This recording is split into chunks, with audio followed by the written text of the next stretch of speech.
Listen up. Be you. You got this. I said it before, and I'll say it again. Keto, rock stars, stay strong. Be you. Bacon, beef, butter. Keto rock stars. Keto rock stars. Keto rock stars. Keto on, stay strong. Be you. Keto rock stars. Welcome, everybody, to the Not Sunday Night Live edition, the special edition with my wonderful friends from across the pond. We have George and Lainy Goodenough. Welcome. Or Lainy and George, as it says in the description. We decided Lainy was taking over the channel, I think. So Lainy and George Goodenough is our special guest, and I just want to welcome them to the channel. Thank you both. I hope you're having a good evening over there. Yeah, it's 7 p.m. over here. So, yeah, it is the evening now. Yes, and we were supposed to do this a few weeks ago, but George was under the weather, and the stars weren't aligned in the right position, so we decided to reschedule to today. So thank you for honoring that. I appreciate it. Let's say hi to a couple people. We have Granny Boo in the house, and then Carnivore Jerry is Hi, Jerry. listening at work. She's working. And then Sandy is here. Welcome. I'm assuming more people will trickle in since this is not my normal time to live stream. So I'm sure they'll get the notification here soon and join in. So we'll talk about whatever you two want to talk about, but I don't. Oh, and Kitty. Yeah. It's Hamish. Hamish, yes. Yeah. Beauty. I have an orange kitty too, but his name is Linus, like from the Charlie Brown series, but he should have been named Piglet because he likes to eat all the food. We should have named him Piglet, but we didn't know when he was a baby that he was going to be such a piglet. So let's talk about the both of you. Do you want to give a synopsis of both of your stories, or let's talk about what led you to carnivore and why you're here today, and then we'll talk about some other fun topics. Okay, I think Lainy better go first because yesterday she announced that she had was feeling on top of the world, was going to be taken over from me in the carnivore community, and she's basically put on move over George. So over to Lainy. Awesome. I went carnivore. I'm probably 95% carnivore, am I? Because I was diagnosed with breast cancer, very aggressive, in 22. Yeah, we found it in the September, and I was in chemo within 4 weeks. So I had chemo, had mastectomy, had radiotherapy. Was told then that I had Paget's disease, which is a really aggressive cancer, and I'm in really high risk of it coming back. So I sort of went keto to try and cut the sugars out, because we all know cancer is fed by sugar. And then I sort of tipped carnivore more or less. When we go out, I will have what I want for a meal, but at home we just literally have meat and keto gravy, carnivore gravy, coffee. We are naughty with coffee, like our coffee, but it's been a really long, hard, horrible journey because every side effect, I get it, of anything. When I had my PICC line in, it did a figure of 8 in my arm, so I had to go down to scans and what have you. It was like a bloodbath as they were trying to get it out of my arm. So I'm now in this for life because I've got lymphedema now, and my glands all the lymph nodes, they had to take so many out. My arm's just useless. What else? Oh yeah, I have bone infusion every 6 months as well to try and protect my bones. So I got, what's it called? I can't remember now. You caught me by surprise. And me. Oh, and osteonecrosis of the jaw. Osteonecrosis of the jaw. Yeah. So basically my jaw is dying. They've taken this part of my jaw out here, and basically all my back teeth to try and save my jaw. So I'm under a team in Musgrove, the hospital that I go for cancer. I'm under that team as well to try and save my jaw. Yeah, it's known as the maxillofacial unit. So I've got that. Just everything, wasn't it? Everything that can go wrong will go wrong with me, but we rise above it and get on with it. And I also went for my lady smear test 2 weeks ago, and my cervix is closed over. So I've now got to go under the colposcopy clinic in Musgrove, as well as the maxillofacial, as well as the cancer unit. And they're going to try and break through my cervix, which I said, well, I went through the roof. You can't do this. And they said, we can put you to sleep, basically, and do it. Because I've had 2 problems with my cervix before, where I've had the change to cancer cells, and they had to remove those. So I need to have it done just in case it's there. I've got to have it done, which I don't want to, but I've got to. Can they just take it out? Can they just take your cervix out?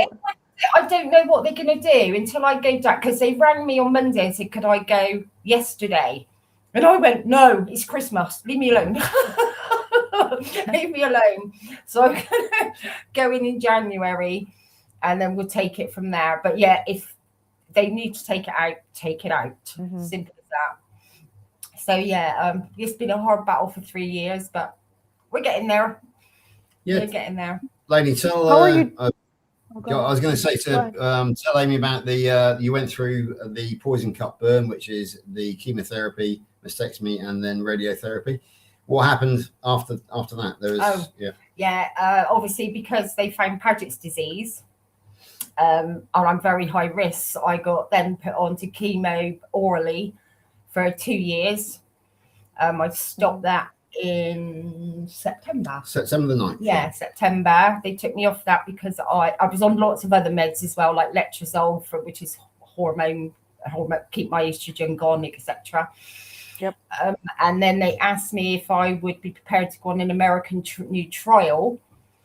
I haven't got a clue what's in it, but because it's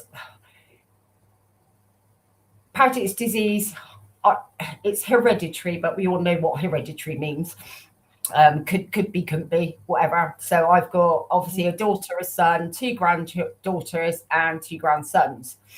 So I just jumped in and said yes. So it's an American stem cell company that are running this trial. It's called Stemline Therapeutics from Lexington Avenue, New York. Yeah. So they're paying for everything for the next 5 years for me to stay on this trial. I went 3 weeks. I was going I had to go every 4 weeks once I started it. But I went 2 weeks ago, and they were so pleased with my bloods, how they've changed, and the tumor markers are holding steady, which means my body is making cancer cells, but it's killing them off at the same time now. So everything is holding steady. Everything's really good. So they gave me 3 months worth, and I didn't have to go back till February, which is really, really good news. So I'm with them for 5 years, like I said, on this new trial drug. And then I stay with them for another 5 years so that they can just keep an eye on me. So, which is going to be much better for me, because I know if it comes back, they'll be on it straight away, because I have blood tests regularly, scans regularly, and everything else. So I know they'll be on top of it. Whereas if I stayed with the NHS, I would have been signed off now and only gone every year. So it happened so fast. When I was first diagnosed, I didn't notice. Well, I had a scan in the April of 22. April 22, and there was nothing at all. They said, we don't know what's wrong with you. I'm just losing weight. And they said, we don't know what's wrong with you. And it got so bad, I lost 5 stone. So they took me back in. 70 pounds. Yeah, they took me back in. Yeah, took me back in, did another scan and blood tests. The blood tests were all over the place. Literally, I was full-blown cancer by then. So it happened between April and September. I had grown a 5 centimetre lump in my boob, and I was in full-blown cancer mode. So it was literally like that, and it was boom. Yeah, just to give a few points are like technical points, which the coaches will understand. Lainy is on a 5-year open label, a randomized control trial. Open label means we know which side of the 50% that she is. She is on the study drug, which is called elacestrant. The idea being that it will bind to the estrogen receptors, I believe, to stop the estrogen receptors from working to feed the cancer with estrogen. It is a global randomized control trial lasting 5 years, 4,220 participants from around the world. And yeah, so that's the technical side of it. Yeah, I was going to say something else, but I can't remember what it is now, of course. But there we go. I think that gives the overall. Oh yeah, and Lainy, why did you eventually decide to go full carnivore? Was it from the influence of anybody else, or was it? No. Okay. It had nothing to do with an interview that Carl Day gave to anybody then. No?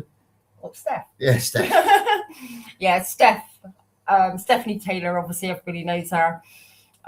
We've become good friends because she's obviously got cancer. So I'm like, if you can do this, so can I. So like I said, I went keto first off, and then went more and more carnivore. But I love meat anyway, so it doesn't make a huge difference to me. The one thing that I miss like heck is I don't miss bread at all, but I used to have cod roe on toast quite a lot, and you can't have cod roe without the toast, so I do miss that. But I think I don't eat chocolate, I don't eat crisps, I don't eat pasta. I might have a lasagna if I go out for a meal, but that's not very often anyway, so that's my treat here and there. But no, and I feel really, really good. Energy's back full blown. Obviously I suffer with my arm, but I do what I can and push myself a lot more. You've got a lymphedema as well. Can you want to show the sleeve? Yeah, I did just. Oh, sorry. Yeah, Okay, I'm in the sleeve. Yeah, that's for life now. But yeah, so yeah, I'm under lots of. God. You've gone quiet again, Amy. We lost you. You lost me? Oh no. Can you hear me now? Yeah. Okay. So I muted myself. So do you attribute everything staying steady to lowering your sugar intake? Do you think that's why you're making cancer, but you're fighting it at the same time? What is your belief on that, Lainy? My belief in it is yes, definitely. But I wouldn't come off of the drugs that I'm on and risk it because I don't want to die, basically. So right. I think the combination of the two is doing this to me. Because months ago, I was in bed every afternoon. I was absolutely exhausted. Didn't go out, didn't mingle. Mental health was all over the place, really, really bad. And this seems to have sort of, I'm calmer. I think because I've got that knowledge that they're looking after me so well as well, that I know if it does creep back, like I said, they're on it straight away. I don't want to go through all that again, but if I had to, I would. But hopefully the carnivore diet mixed with those medications will keep it at bay. So yeah, just a quick point. Between the three of us, Steph, Lainy and myself, we came up with a little saying, and that is that chemo fights cancer, but carnivore fights chemo. So while the chemo is doing its job against cancer, then carnivore is keeping the bad effects of chemotherapy at bay. Both Lainy and Steph find that they can live a normal high energy lifestyle, not even a normal lifestyle, but both of them are feeling more high energy now on carnivore, even though they're going through the long-term treatment. And I ran that one past Coach Stephen Thomas, so I think we all know, and he was very impressed with that saying and said he was going to borrow it in the future. And also the other point to note is that Lainy and myself have studied Otto Warburg, the Warburg effect, which I'm sure most people here will know. And we're also followers of Professor Thomas Seyfried from Boston College. Absolutely.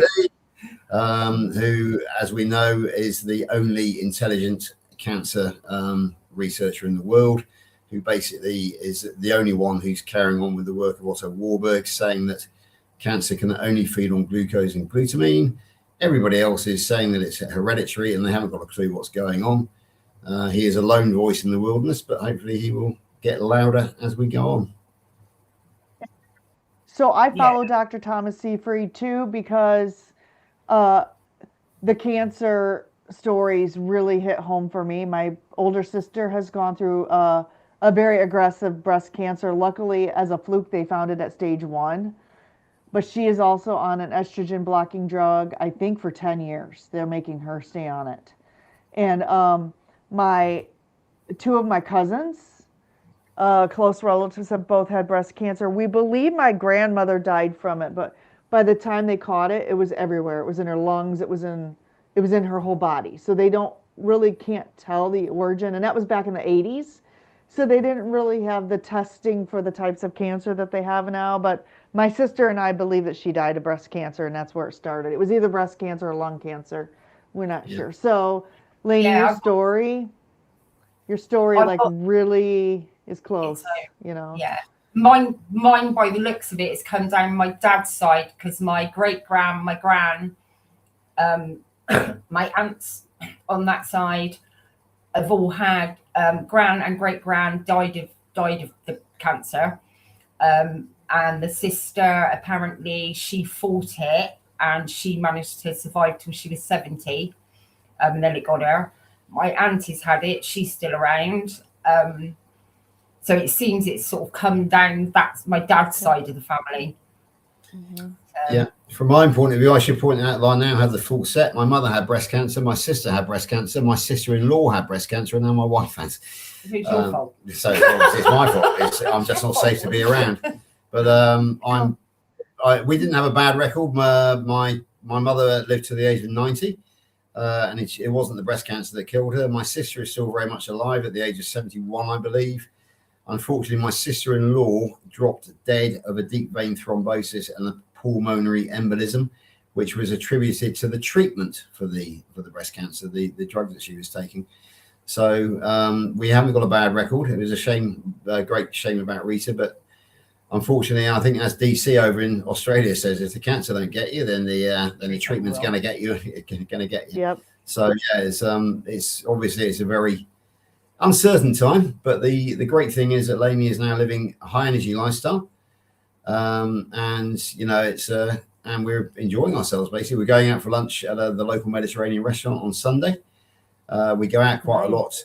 You know, we like going shopping at the markets, especially we're going to the market tomorrow morning to buy a large sirloin joint, which will be cut up into steaks, which I take to work each day and eat raw, because it's a lot easier in work to eat raw than what it is to actually try and cook.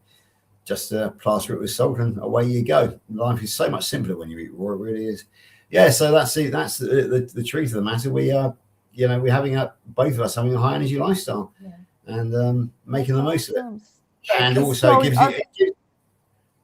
gives you the gratitude. I was just going to say hi to. Oh, sorry. Go ahead.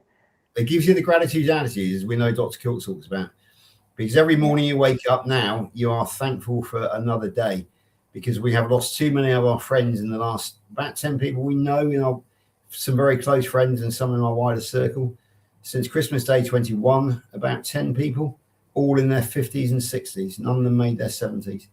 So yeah, we are waking up every morning. I very much to Lainy's annoyance, I always listen to Morning Has Broken by Cat Stevens to show my gratitude for another new morning.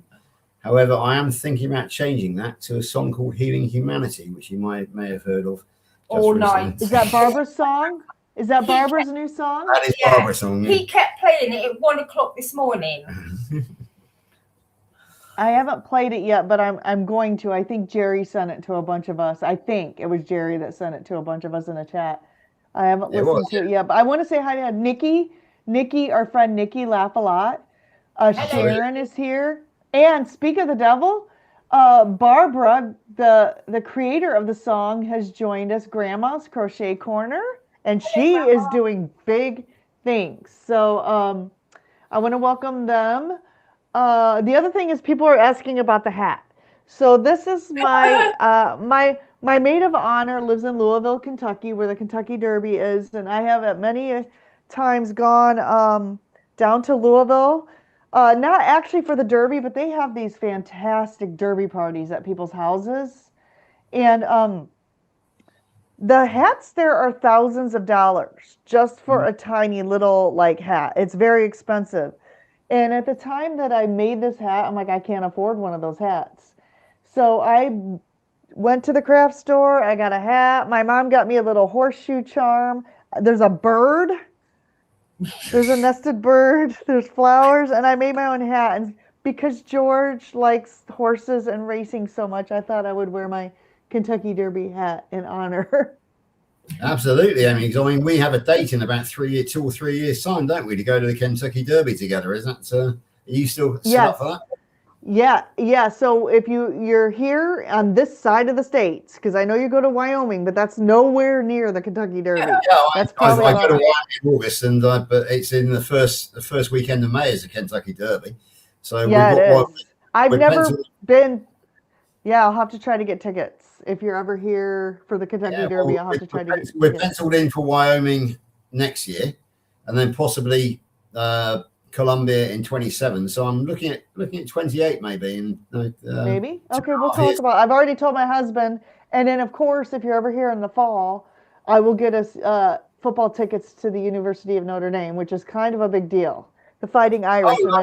So I keep on forgetting. You're not an Ohio State supporter, are you? I thought you were, but obviously not. No, that's the other channel. I think that's Homesick Buckeye that we're talking about there. And we have a little bit of a differing opinion on something. I'm only having a joke with you because I know perfectly well you are the most famous Irish floozy in the world. So yes, my new nickname is the Irish Floozy that Russ has endearingly given me, and then he thought I'd be offended, and I don't really get offended much. So even by the haters don't even offend me. So it's all good. Russ, if you're out there. Yeah. Are you going to tell the story of the fight? Because I sent you the history of why they became the Fighting Irish. You tell it. You tell it. Well, I don't know. I sent it to you. I know that there is. Well, honestly, all I can tell you, folks, is that both myself and Amy on our devices, we do have the history of the Fighting Irish, but neither of us have read it to feel confident enough to actually pass it on. But no, Notre Dame are in fact called the Fighting Irish, and they do have a history of an Irish connection. I think there was a preacher from the Civil War who was Irish, and then he took over the team afterwards, and that's where it stems from. It was something like that anyway. I just can't remember his name. But there we go. Anyway, so that's a bit of history. I will read that right after this, I promise. I honestly forgot about it, and last night I was studying kilts.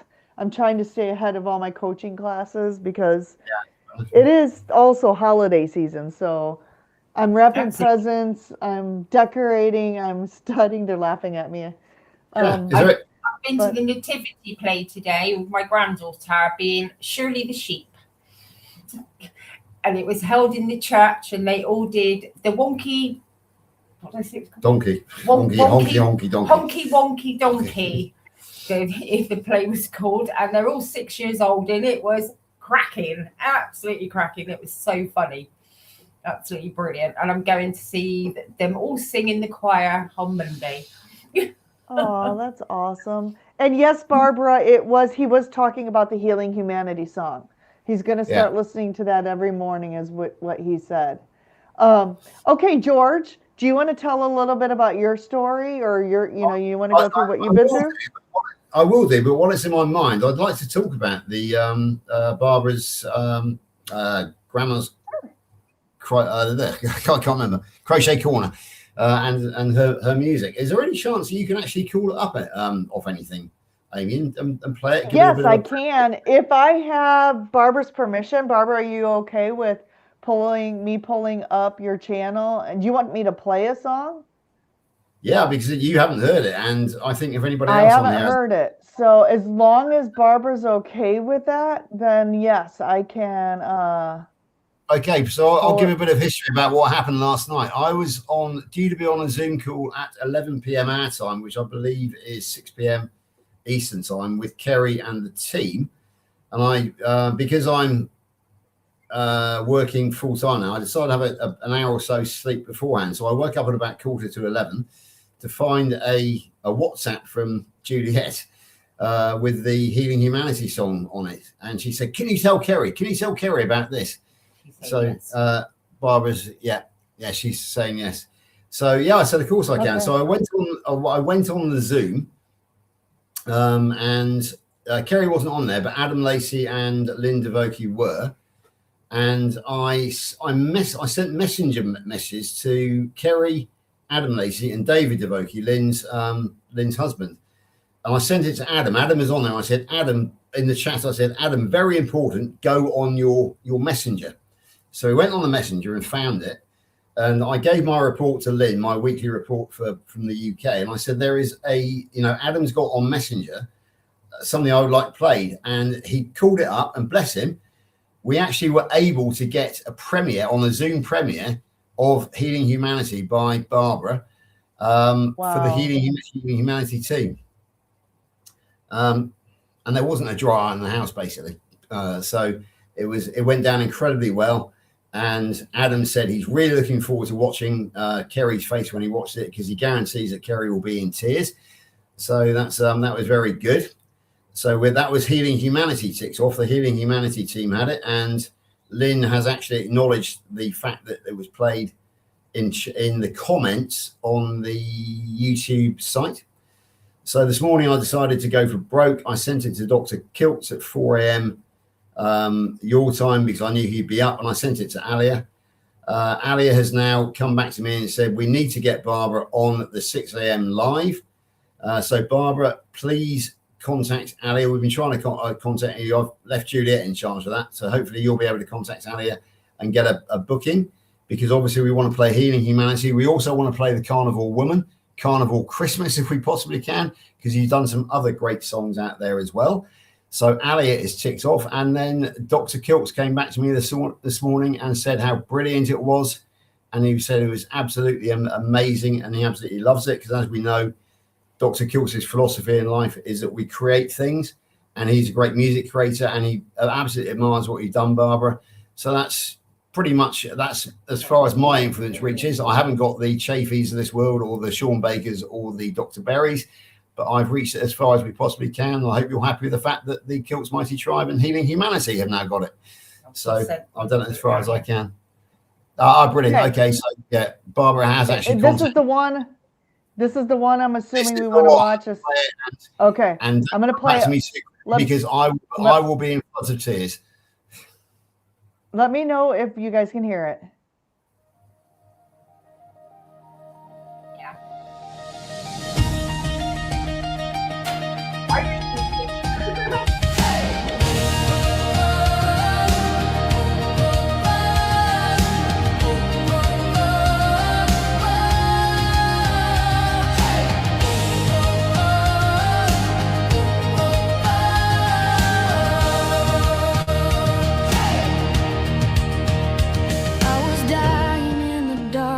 Breathing shallow, barely here, lost inside a failing body, living every day in fear. Doctor said this is forever, but forever felt like pain, till a spark lit up the silence, a truth I can't explain. Everything I learned was backwards, everything they taught was wrong, but one brave voice said you're not broken, you've been starving for too long.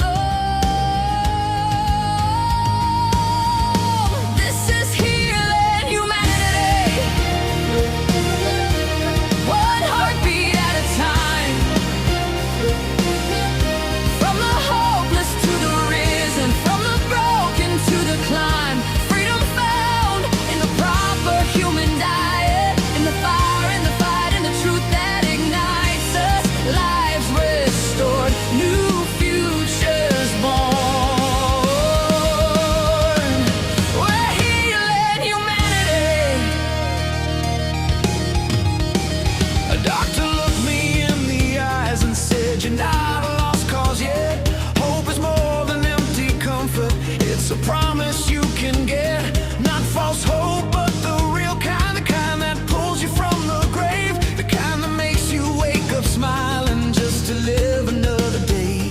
I was praying for a miracle, thought I'd never tell my loves how much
its end. But this way of life restored me. Now I rise and rise again. This is healing humanity, breaking chains across the earth. From the dying to the thriving, from despair to rebirth. This is hope that isn't borrowed, freedom burning through tomorrow, revolution in our bones.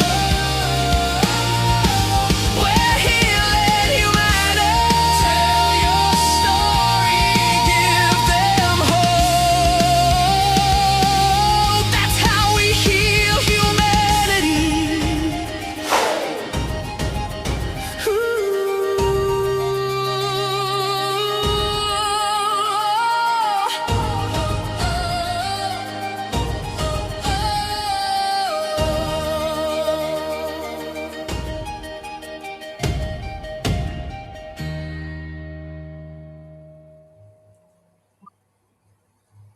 Wow. Wow. 1 second, you feel safe. And then Stop. Back over here. That is okay. Oh. I want to make sure I didn't hide us. That is great, Barbara. Wow, chills. That's Chills. powerful stuff. Okay, so I've got 2 stories to tell off the back of that. The first one being that I put it on Facebook today and tagged in some of the best influencers around the world.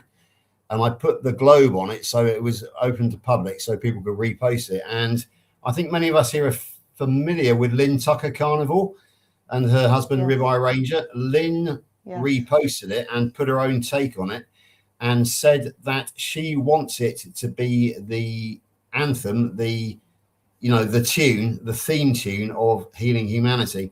She looks forward to it. And as we know, I mean, Lynn has been my friend for a couple of years, and she is very close to Kerry Mann. She has a certain influence, which she certainly has Kerry's ear.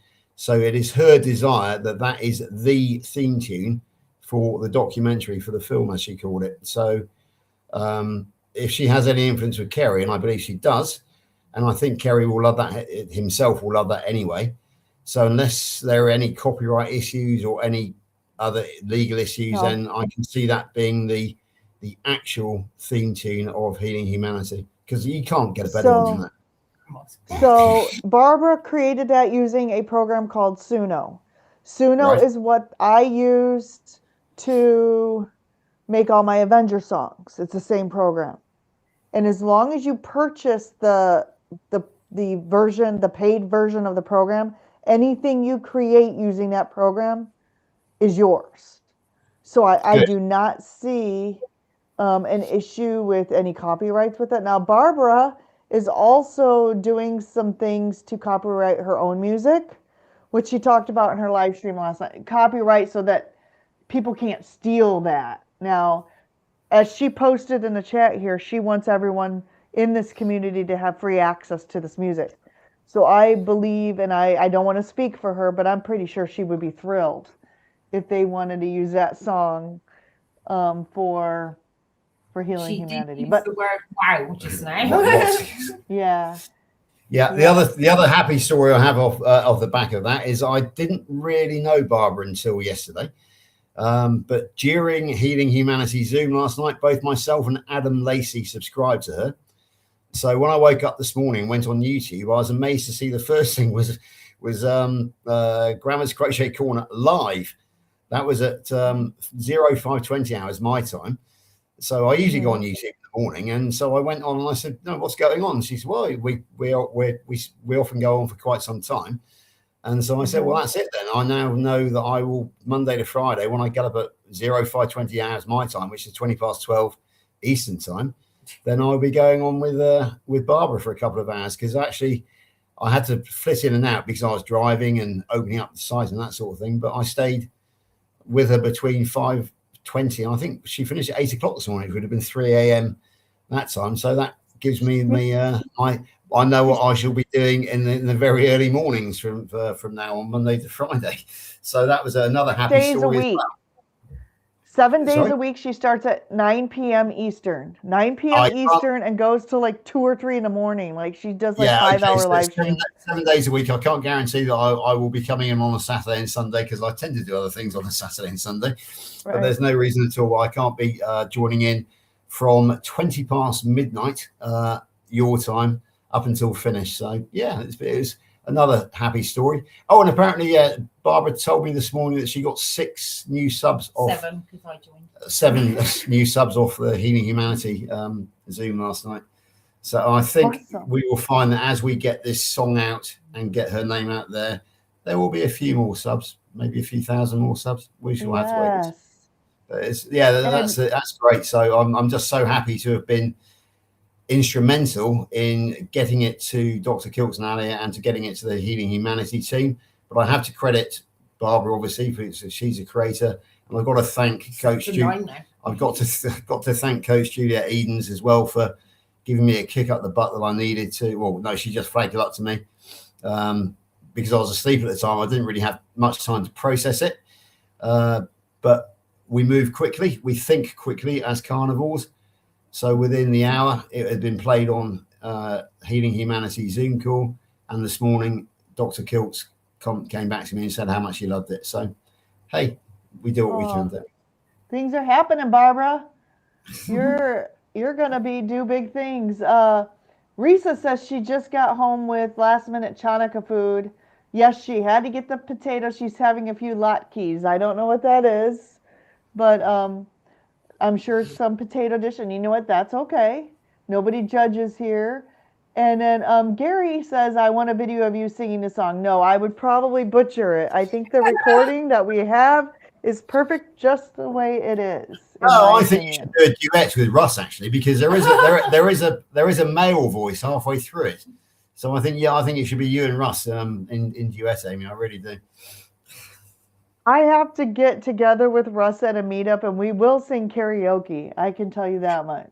That is in the future somewhere. Yes, and Barbara says, Carrie saved my life with Bill Knotts. My way of saying thank you.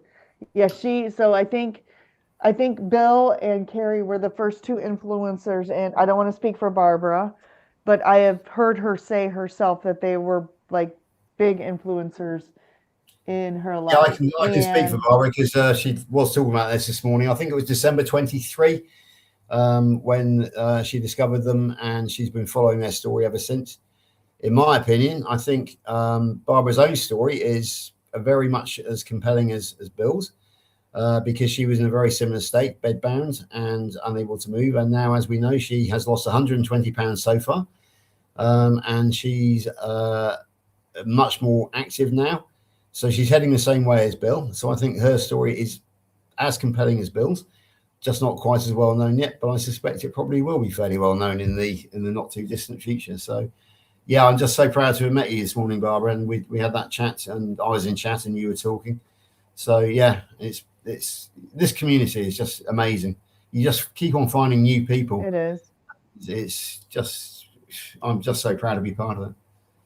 I have to apologize to the viewers. For some reason, Nightbot is being extremely rude today and sending people nasty messages. like Sharon, stop spamming. So just ignore it. I'll try to figure out why it's being mean today. You don't suppose that Homesick Buckeyes in the background is somewhere operating Nightbot? It's Russ. He has hacked into my Nightbot and put it in a bad mood, I guess. Oh, I mean, the thing is, I've got this mantra that carnivore is fun, and this is just a typical example of that. Carnivore is just fun. We'll get to my story in a minute, but I came to carnivore to heal myself. Eventually found my way to carnivore to heal myself, but then I decided to get involved in the community just for the fun. You know, I would have stayed carnivore anyway, because I don't want to go back to being a type 2 diabetic, but to find the community has just added that extra passion in my life to it. And I just would not be without the community now. And it's just, we've got, How many friends have we got around the world, Amy? Hundreds? Probably, yeah, hundreds, I'd say, at least. I know I've got at least one carnival friend in in 37 out of the 50 states in America. One carnival friend who knows my name and who we say, and we can say hi and chat. And I've got about a dozen in Florida. Florida appears to be a very crowded carnival state. I'm surprised there's room for anybody non-carnival in Florida. So it's it's just fantastic. I just would not swap it for the world now. Here, hi Rick, welcome. Yeah, talking of Florida. Oh, by the way, Amy, I did manage to send Rick his Christmas card, and I wish him a merry quacking Christmas. And he did reply, and so Rick did get his Christmas card. So thanks for passing on his contact details. That was brilliant. So, oh gosh, it did it to Juliet too. Maybe this is me getting back at Juliet for putting me inside out. So I got to ask you a question. So you guys recently had this meetup in the UK. Like, was that last week? Yeah, we've actually had two. We had one on November the 15th, which was a 14-person one, which was close to us, which Lainy and myself both attended. Louise Benning was there, who is the ambassador to the Note Foundation in South Africa. The new discovery and superstar Duncan Smart was there. He is an international triathlete, and he only managed to make the GB team after going carnival because he improved out of all recognition. Who else did we have there? We had several Dave Mack veterans, so they get it, and we also had some non-carnivores who just love meat and who love the carnival community, who are intending to attend any meetup without necessarily going full carnivore in their own time. But they're all meat lovers, and they just love the carnival community because we are such good fun, and we have such good, intelligent conversations which don't involve aches and pains and going to the doctor, which is a standard conversation in the non-carnival community. When you go to a party, everybody wants to compare their illnesses. We want to compare our healing qualifications, credentials. That's the word I'm looking for. We want to show off our health credentials, and a lot of non-carnivores in their 50s and 60s like to say, "Oh, my knee hurts. Oh, I can't get a doctor's appointment. Oh, this, oh, that. Oh, the dentist. I can't get into the dentist. Oh, I've got to go and get a filling." We don't, because we're pretty healthy. I'm not. So that was that one. There was another meetup, wasn't there? I forgot that, which was Monday this week, it wasn't much bigger. I think there was about 20 people, but it was much more significant because we had the BBC there. The BBC being the British Broadcasting Corporation, which is the main establishment channel here in the UK. It transpired that it was being filmed for BBC One, which is the flagship channel. I think there are about 4 BBCs, but we will be on One, which is the headline channel. The presenter who was there was a young lady called Stacey Dooley, who's not at all familiar to me. However, whenever I mentioned her name, everybody goes, "Oh, Stacey Dooley, isn't she fantastic?" Apparently, she's become quite well known as an investigative journalist because after winning a celebrity competition called Strictly Come Dancing, so she was a very good dancer apparently. She was there. I was expecting her to be quite standoffish and quite hostile, but as the pictures show, which I put on Facebook, she was mingling and she was smiling and always giving a V for victory sign. Whether that means she likes us or not, I don't know, or whether it was just her trying to be friendly, but it'll be interesting to see what the end cut is. She and Dr. Kiltz, we'll go on to him in a minute, actually got on very well. She and Stephanie got on very well. So yeah, she wasn't hostile. She was interested. She certainly gave Dr. Kiltz a hard line of questioning, but that's only to be expected from an investigative journalist. So who else was there? Right. So let's talk about the British people first. We had Coach Stephen Thomas, who I think many people know. We had Stephanie Taylor talking. We had our own Steph, our own Kiltz health coach. We had Lee Copus, the Kent Carnival, 80,000 subscribers on YouTube, and he lost his colon and has an ileostomy bag. We had Carl there, the Primal Lifestyle, who was the master of ceremonies. The hosts were Lydia and Tom Powell. They are beef farmers in their own right, on a small beef farm. And various other, and Duncan Smart was there, the superstar, and the lovely Louise was there. More of her in a minute, because there was a bit of drama involving Louise Benning. And there were several other people there as well. Lee's mum and dad were there. Lee Copus, Ann Copus, and Lee's dad were there. And there were, several other people as well. But so let's talk about Dr. Kilt, shall we? I didn't go, by the way. No, Lainy didn't go because Dr. Kilts took her place, and I will explain what happened there. Okay, and he ate my steak. Yeah, well, he not only ate your steak, but he cooked it as well. So so it didn't go to waste. Hello, I disappeared. There I am. So what happened was that last week Lainy was down in the hospital on the Wednesday, and I was hanging around waiting to collect her from the hospital. So I was bored. And I was thinking about the meetup coming up. And I wonder if anybody's actually thought to invite Dr. Kilts, because we know how much Dr. Kilts loves his community, and at least he, likes to be invited to these things, even if he can't make them, because he always feels left out if he's not invited. So I thought, well, I'll give it a go. Why not? So I contacted Ali and I said, is there any possibility that Dr. Kilts could come at short notice to London next week for the meetup? And she quite rightly came out and said, George, I plan his movements months in advance. I've got virtually no chance of achieving this whatsoever. So, I accepted that. And basically, we set up she said, I'm going to try. Then Dr. Kilt said, I'm going to try. So we set up a Kilts group on WhatsApp to manage the visit if it was going to happen. But the next thing that appeared was a message from Dr. Kilts thanking us for the invitation, wishing he could be there, but he was too much for him, and he had surgery the next day on the Tuesday. Therefore, he wasn't coming. So in fact, it must have been a Tuesday. It was a Tuesday. On the nice one, Mrs. Claus. So on the Tuesday night, we were on the Zoom call. No, was it a Monday night Zoom call? No,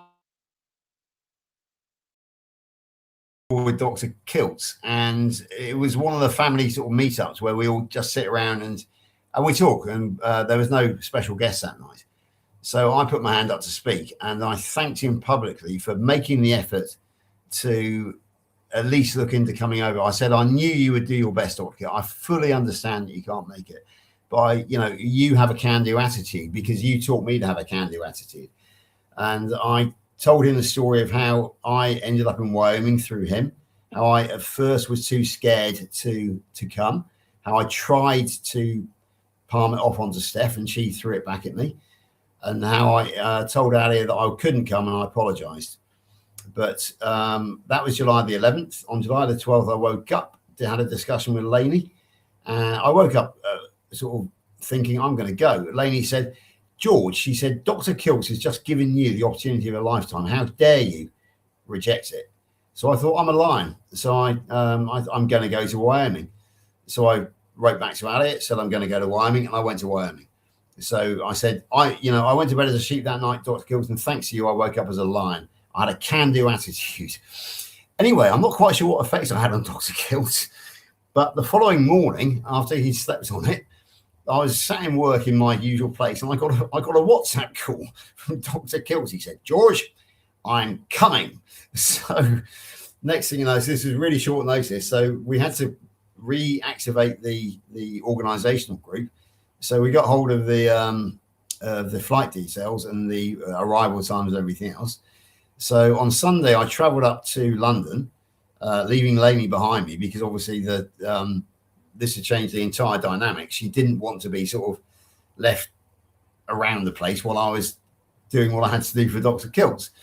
So she gave me her blessing, and I went up to London, met up with Steph in the hotel, did Sunday school carnival, did club carnival with Nikki, went to bed fairly early, thinking, right, I'll a good 5.5 hours sleep here. Me being me, I was supposed to leave the hotel at 6, which I did, but I woke up at 3:30, totally unable to sleep, only to find a running commentary from Dr. Kiltz. Right, I'm in the air now. Right now I'm in Paris, on my way to London. So yeah, it was quite useful. So I made it just on time because the traffic was quite bad. And at 8 a.m. exactly, we met up at London Heathrow. And I got him in the car. We got back in plenty of time for the back to the venue for his 6 a.m. meetup, 11 a.m. here at our time. And Louise was his guest. Louise was his guest on that one. So they actually appeared on screen together, much as myself and Lainy are now. And it all went very well for the first half an hour when Louise suddenly went very quiet. Both Dr. Kiltz and myself thought that she got emotional. She hadn't. She was going to faint. No, Lainy actually spotted I was just messaging George and say she's going to faint. Get to her. And she went bang. Anyway, so Louise ended up in a heap in Dr. Kiltz's arms, actually, literally. He laid her on the floor and gave her first aid. Meanwhile, I tried to cover things, but Dr. Kiltz said, just shut it down. So we shut down the computer, and Alia and Dr. Nelson had to cover. Alia was WhatsApping me saying, keep us updated. So I was in the chat saying, yeah, Louise is coming round. She's sitting up. And then once Dr. Kiltz was happy, I said, Dr. Kiltz, let's get back on the screen. So we're able to get back on the screen. Dr. Kiltz was able to talk the world through what had just happened, explain everything, and then within 5 minutes, Louise was able to rejoin us again. So that basically put the world's mind at rest. So we had a bit of drama as well. There's never a dull moment when you're with Dr. Kiltz. I'd heard about that. But I didn't want to go watch it because I don't know. That's kind of a personal thing, and it might have been a little bit of an embarrassment. So I heard about it, but I didn't go back and just watch it. Yeah, you know. exactly. Louise is cool with it now. There's no problems. Because I actually took, for her personal posterity, I took a photograph of her receiving first aid from Dr. Kiltz, which I haven't published anywhere. I sent it to her this morning, and she thought it was great because she's lying on her back, giving Dr. Kiltz a thumbs up and a smile, and he's, giving her first aid. She says she is going to use it to create a funny one, post. So that was quite good. Yeah, and then of course we went into the BBC, but because myself and Dr. Kiltz had to leave early, we had our steaks before everybody else. Everybody else had it after the speeches, but we had it before. And so Tom Powell was going to cook it on his barbecue. So myself and Dr. Kiltz went to watch the cooking process, and of course Dr. Kiltz took over, which is very Dr. Kiltzish, and it was fabulous. So I was having a sirloin, Dr. Kiltz was having Lainy's ribeye. So they were both cooked with his special butter formula. Basically, shove loads of butter on it and get the flames going with the butter, because that's how he makes his black and blue. He uses the butter to get the flames going.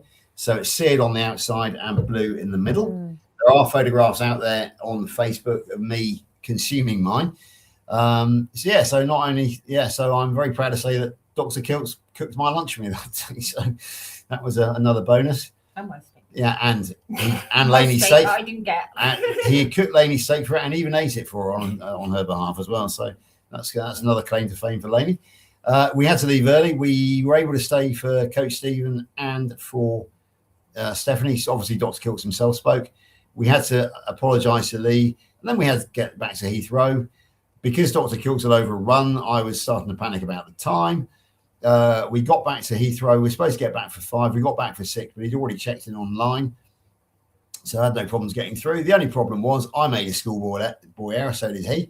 Because he'd flown into Terminal 4 in the morning, we assumed he was flying out of Terminal 4 in the afternoon. It was, in fact, Terminal 3. So that added another half an hour of time pressure onto us. But I'm happy to say, he was great, though. He said, George, the universe is unfolding as it should. What's the worst going to happen? I'll stay overnight. No problems at all. So being with Dr. Kiltz, there is no panic. There's no stress. He is such a calming influence. It's unbelievable. But no, everything was good. He got his flight back to New York and was able to get some sleep and go to work the next day. He didn't go on the 6 a.m. live, but just at the very end, Alia confirmed that he had, in fact, made it into work. So yeah, happy days. As we know, he appeared on the Wednesday 6 a.m. live, and he was a very enthusiastic Dr. Kilts that day. I think meeting the BBC and meeting all of us UK carnivores had, got his enthusiasm even higher than it usually is.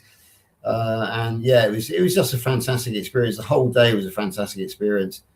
And we are Tom and Lydia are hosting what I'm calling the Independence Day meetup next year, because it's on the 4th of July. And as you know, as I am the ambassador of the United States, I'm borrowing that. And myself and Amy have already booked back into the hotel that I stayed in, so we are definitely going to that one. And I will be going. And if Dr. Kilts wishes to come, he can book his own steak. And of course, I should add the fact that we are having the meetup local to us on June the 12th and 13th next year. June the 13th is the official meetup, but there will be a pre-meetup gathering from 5 p.m. onwards on June the 12th. And I happen to know that Coach Juliet and her husband Doug have already booked into my local carnivore friendly hotel. So that is all booked and reserved. Stephanie and her sister Nikki have already booked in there. It is my intention to book Dr. Kilts in there once I get the dates off Alia, because it is a carnivore friendly hotel. I've trained them. And so, yeah, so much to look forward to next year. It's just unbelievable what's happening. I said to the world today that basically the year of 23 was the year we woke up to carnivore. 24 last year was the year that we organized our own communities, UK, USA, KMT, Steak and Butter Gal, and obviously Healing Humanity. 2025 was the year that we pulled it all together, both internationally and locally. For example, Dr. Kilts is now determined that we will work together instead of against each other.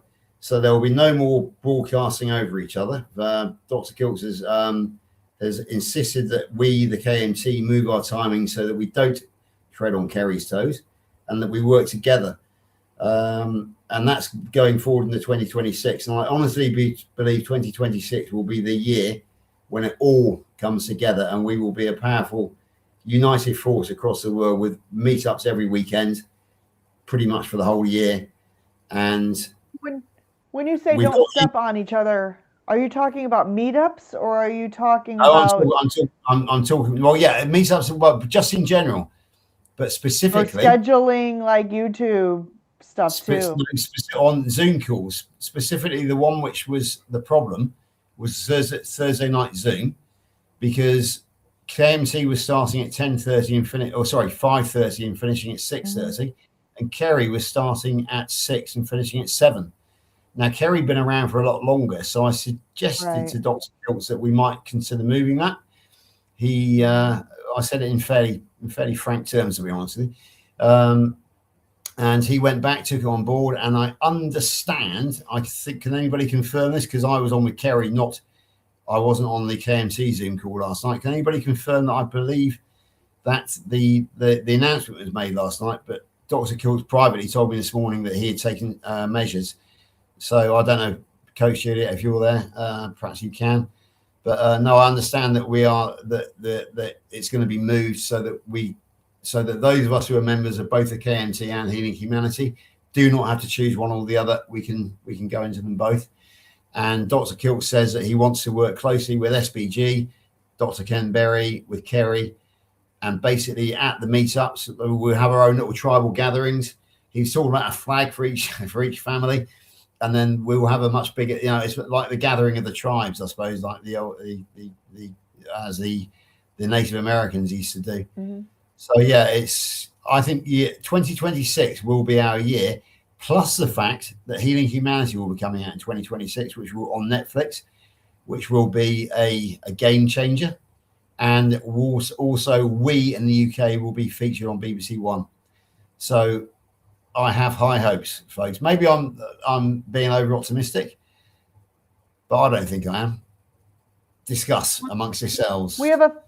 We have a few more people I want to say hi to. Bride's Biscuits in the house. So is Sherry, Nevada Pup, and Carnivore Helix. Welcome, everybody. Thank you for tuning in on this off-schedule live stream with our good friends George and Lainy.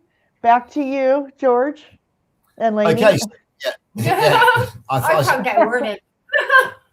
Lainy, do you want to talk? So give my. I need to tell my own story about Carnival, but if you, oh, okay, right. Yeah. Okay, so 2021 Christmas Day, very good friend of mine, Colin, ex-Royal Marine, dropped dead on his kitchen floor. January, first week of January, Tommy, 59-year-old, very good friend of mine, put on a lot of weight, used to drink a lot of energy drinks, dropped dead at the bottom of his stairs. So two of my close friends had died very suddenly. One aged 69, one aged 59. I was 56 and a half. I weighed 293 pounds, was grotesquely morbidly obese, was barely mobile. Nor wasn't exactly bedbound, but everything was uncomfortable. I could barely drive because of the pain in my legs. But I was functioning, but barely functioning. I pretty much knew that I was going to be next. Long story short, I had a blood test on March the 1st. By March the 4th, the blood tests were returned. I was a morbidly obese type 2 diabetic with a height of 69 inches. I think I was 5'9" anyway. And yeah, it would have been 69 inches with a waistline of 44 inches. So double that, 88 inches. So I was massively wrong in that. My triglycerides were very high, 4.3 in the UK, which is just verging on dangerously high. And my HbA1c was 50, which is 6.7%, which meant I was a type 2 diabetic. March the 4th, 2022. So I had an examination from the doctor, and she basically dismissed me. This is chronic and progressive.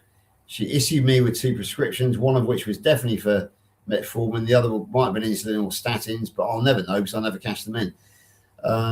So what happened? I went out of her office. There we go. Thank you very much, Amy. Yeah, that is me in 2019. We're on the what is my left with the blue shirt on, and that was me in August. They're both taken in August. So 6 years later, that was me in Wyoming, in Sinks Canyon, Wyoming. And that was me this year, in August of this year.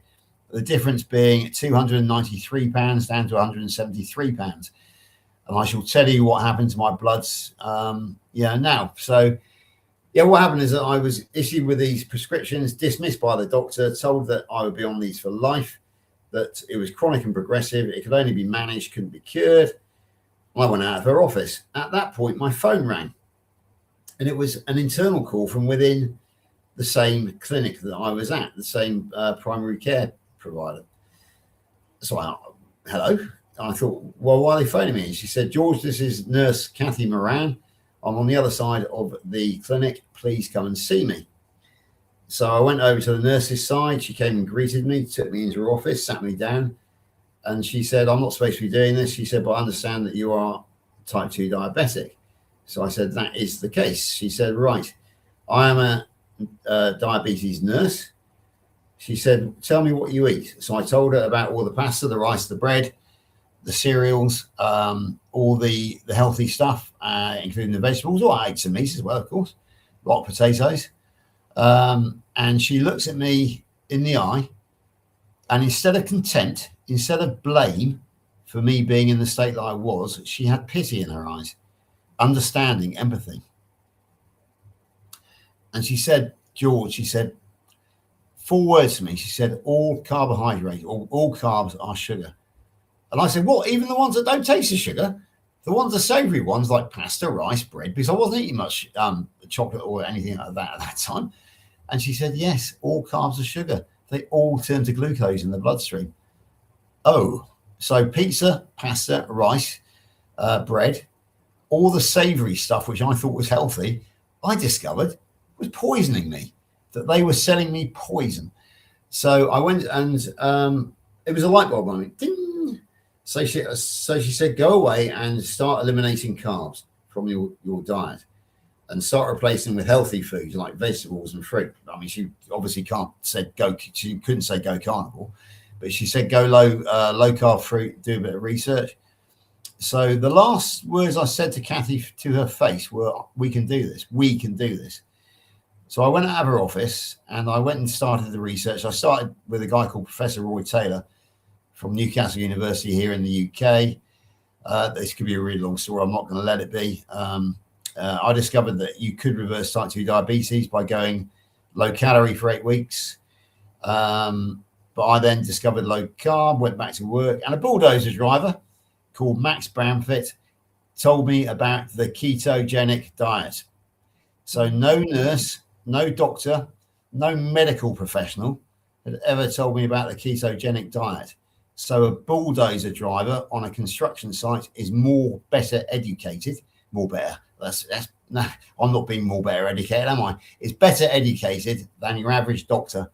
I've got sympathy for Nurse Kathy because I suspect she wasn't allowed to mention the word ketogenic, but I have zero sympathy and utter contempt for the doctor that wrote me the prescriptions and told me that I was chronic and progressive for the rest of my life. So yeah, Max, you earn about half what that doctor's earning. I owe you far more than I could ever owe that piece of humanity, for want of a better word. So I learned about the ketogenic diet. Max explained to me how to read labels. He explained to me that 50 grams or below is, in his idea, a ketogenic diet. That's debatable, but it worked for me.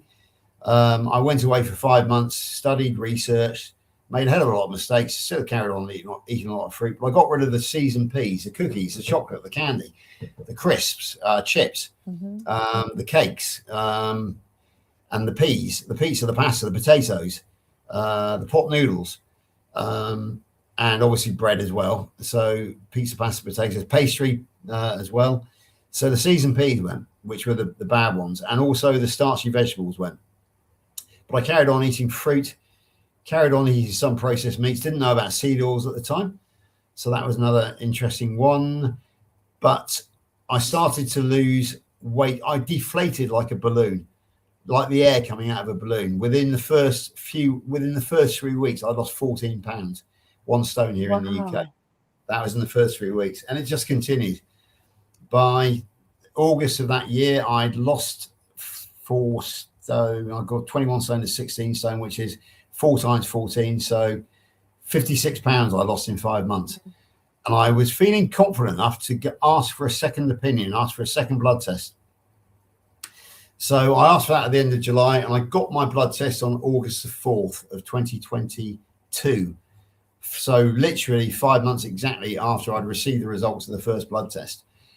Had the panel, was told that I would receive a phone call from my new nurse, because Nurse Kathy had left, a guy called Richard, we'll just call him, a routine phone call at 2 p.m. August the 22nd, just to give me the results.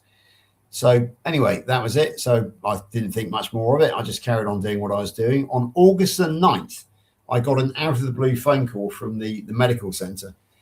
And I picked it up and she said, George? I said, yes, this is George. She said, hi, it's Sandy, the head diabetes nurse at the medical centre. She said, I need to speak to you urgently. I thought that I had made a horrendous mistake. I thought that what I'd done, they found something. Maybe the weight loss was not due to low carb. Maybe it was due, as in Lainy's case, to a really serious blood disorder. So I said, should I be worried? She said, no, absolutely quite the opposite. She said, I just urgently need to talk to you. I need to know what you've done. She said, you totally reversed type 2 diabetes. Nobody does that, not in 5 months anyway. So I had gone from 50 mmol or 6.7% down to 5.4%. So out of the diabetes range, which was 36 mmol in this country. This country, pre-diabetes is 40 mmol.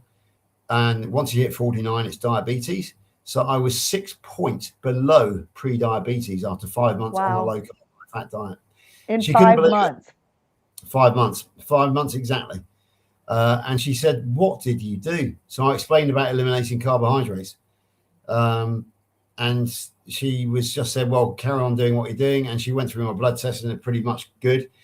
She was an intelligent nurse, because she said, your cholesterol has gone up, but we're not worried about that because your HDL to triglycerides is so good.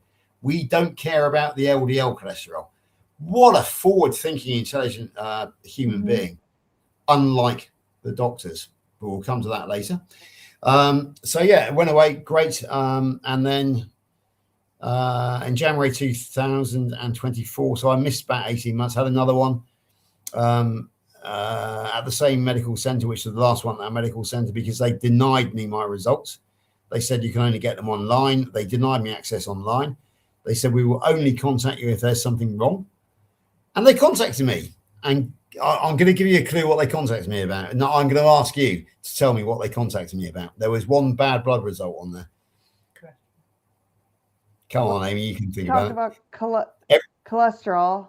You just said the word correct answer. Yes. Okay. So LDL, your LDL specifically. My LDL. Well, no, my total serum cholesterol was 7.1, which I believe is roughly 275 in your terms. And as we know, 200 is the trigger point for statins. So I got a text message from some moron who called himself a doctor who I'd never met.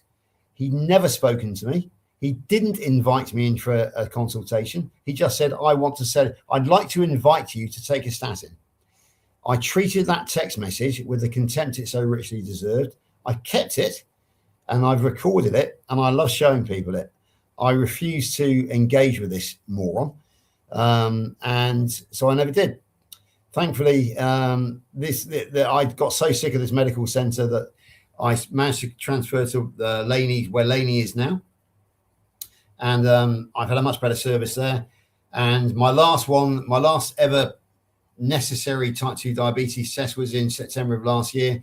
Came back absolutely perfect, including liver function test, even though I was still drinking quite heavily, which proves that Carnival protects against the effects of alcohol, believe it or not. I took one for the team. So yeah, and she was incredibly happy. Nurse Abby said to me, my HbA1c was then 5.1. Everything else was absolutely in the perfect range. I've actually got the blood tests pinned to the back of my door over here. I won't go through them and bore you anymore. But she basically said, no, what have you done? I told her about the carnivore diet. She said, that's brilliant. It's low carb. We like low carb here. And she said, I wish I could get you to come in and talk to my failing patients, because you are she described me as the most spectacular success story in reversing type 2 diabetes that she personally had ever known. Obviously, that's her own personal experience, or probably that surgery.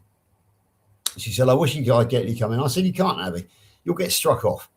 She said, how do you mean? I said, because I don't eat any plant foods. I eat meat, fish, eggs, and dairy. And that is it. You are contractually obliged to tell people that to eat 5 fruit and veg. She said, George, you're absolutely right. I can't. She said, but one thing she said, the narrative is changing. She said, in 10 years' time, you come back here and the narrative will be entirely different. She believes that in 10 years' time, we in our space, be it low carb, high fat, keto, or carnivore, will be the main approach to attacking type 2 diabetes. So she's only a young girl, but she's incredibly forward thinking. So we have some incredibly forward thinking nurses out there. We have very, very few forward thinking doctors. Most of them are determined to sell you metformin or a statin. They are determined to make money out of you. We are their customers. Their paymasters are the cartels, the drugs cartels. I'm not talking about the ones you find in South America. I'm talking the ones that you find making the $1 trillion industry around the world. The ones that create the vaccines, the ones that create the statins, and all the other drugs. Can I butt in? You can butt in. I don't know. Bright Bryce said that she doesn't mention the C word around any of her doctors. Yes. I can't, because on my new trial drug that I'm on, it actually says keep red meat to a minimum and to take them with a biscuit or a slice of toast. So I just sit there and smile and go, yeah, okay. Yeah. Okay. Yeah, anyway, I mean, just say whole foods. Yeah. Just say I eat whole foods. That's all you got to say. So that kind of completes my story in October of last year, because I just carried on since then. And it turns out that I am, according to the National Health Service here in Britain, I am cured of type 2 diabetes. I am no longer in remission. I am no longer a type 2 diabetic. I am cured. Now, there's an awful lot of, even one of our good doctors who teaches us on Wednesday nights. He's very cautious about using the word cured, but that is not my words. That is the NHS. So as long as the National Health Service are telling me that I am cured of diabetes, I am quite happy to use the word cured, because I can't catch it again, can I? Because I could only catch it again if I infected myself, and I'm never going to eat another solid bit of carbohydrate again in my life. So I can't catch it again. Therefore, I'm cured. Does that make sense? Does that make sense to you, Amy? It does. You So, can't yeah. catch it. No, I can't catch it. So cured. So. Let's say hi to John. Hi, John, and Aaron Booby Goats is here. We've had we're down to 16, but we're up to 20 people watching. So thank you everybody who's tuning in. So I have a question for you, George, because we have something in common. We call each other the twins. We are the twins. Yeah. I'm a little sad for you because we both have an inguinal hernia. Well, mine has been repaired, but it took all summer for me to get diagnosed. Now that was the travesty in my story, which was misdiagnosis, going to the wrong doctors. But once I finally got diagnosed, my surgery was scheduled in 2 weeks. Like, I got diagnosed in September, and by October 20th, I was having surgery. So you have an inguinal hernia, a very large. Mine was small. Mine was tiny. I just got it at the beginning of the year. I know almost exactly when I got it because I felt it. And but yours is rather large. So tell us about that situation and why you're not able to get it taken care of. Okay, so the history of my inguinal hernia in 2018, I noticed when I was coughing that I could feel something shifting down there. There was no visible evidence at the time, but I knew what was happening. I knew there was a hernia developing, and it eventually popped out in September 2022, same month as Lainy had a cancer diagnosis. So when it did, I went and saw the doctor on an urgent appointment. He said, yeah, it's a hernia, but it's fairly common. We don't do anything about it at this stage. Basically, it's got to be monitored. You've got to learn to live with it. It's going to be a friend for life. So I didn't really do any. I didn't take any more. I just looked after it. But back in the summer of this year, I noticed that it had enlarged, that it was becoming burning and quite stabbing pain all the time. So on September the 3rd, the day after my 60th birthday, I went to the doctor. He was quite sympathetic. He said, yes, this is very different to what I read in the description from your previous surgery.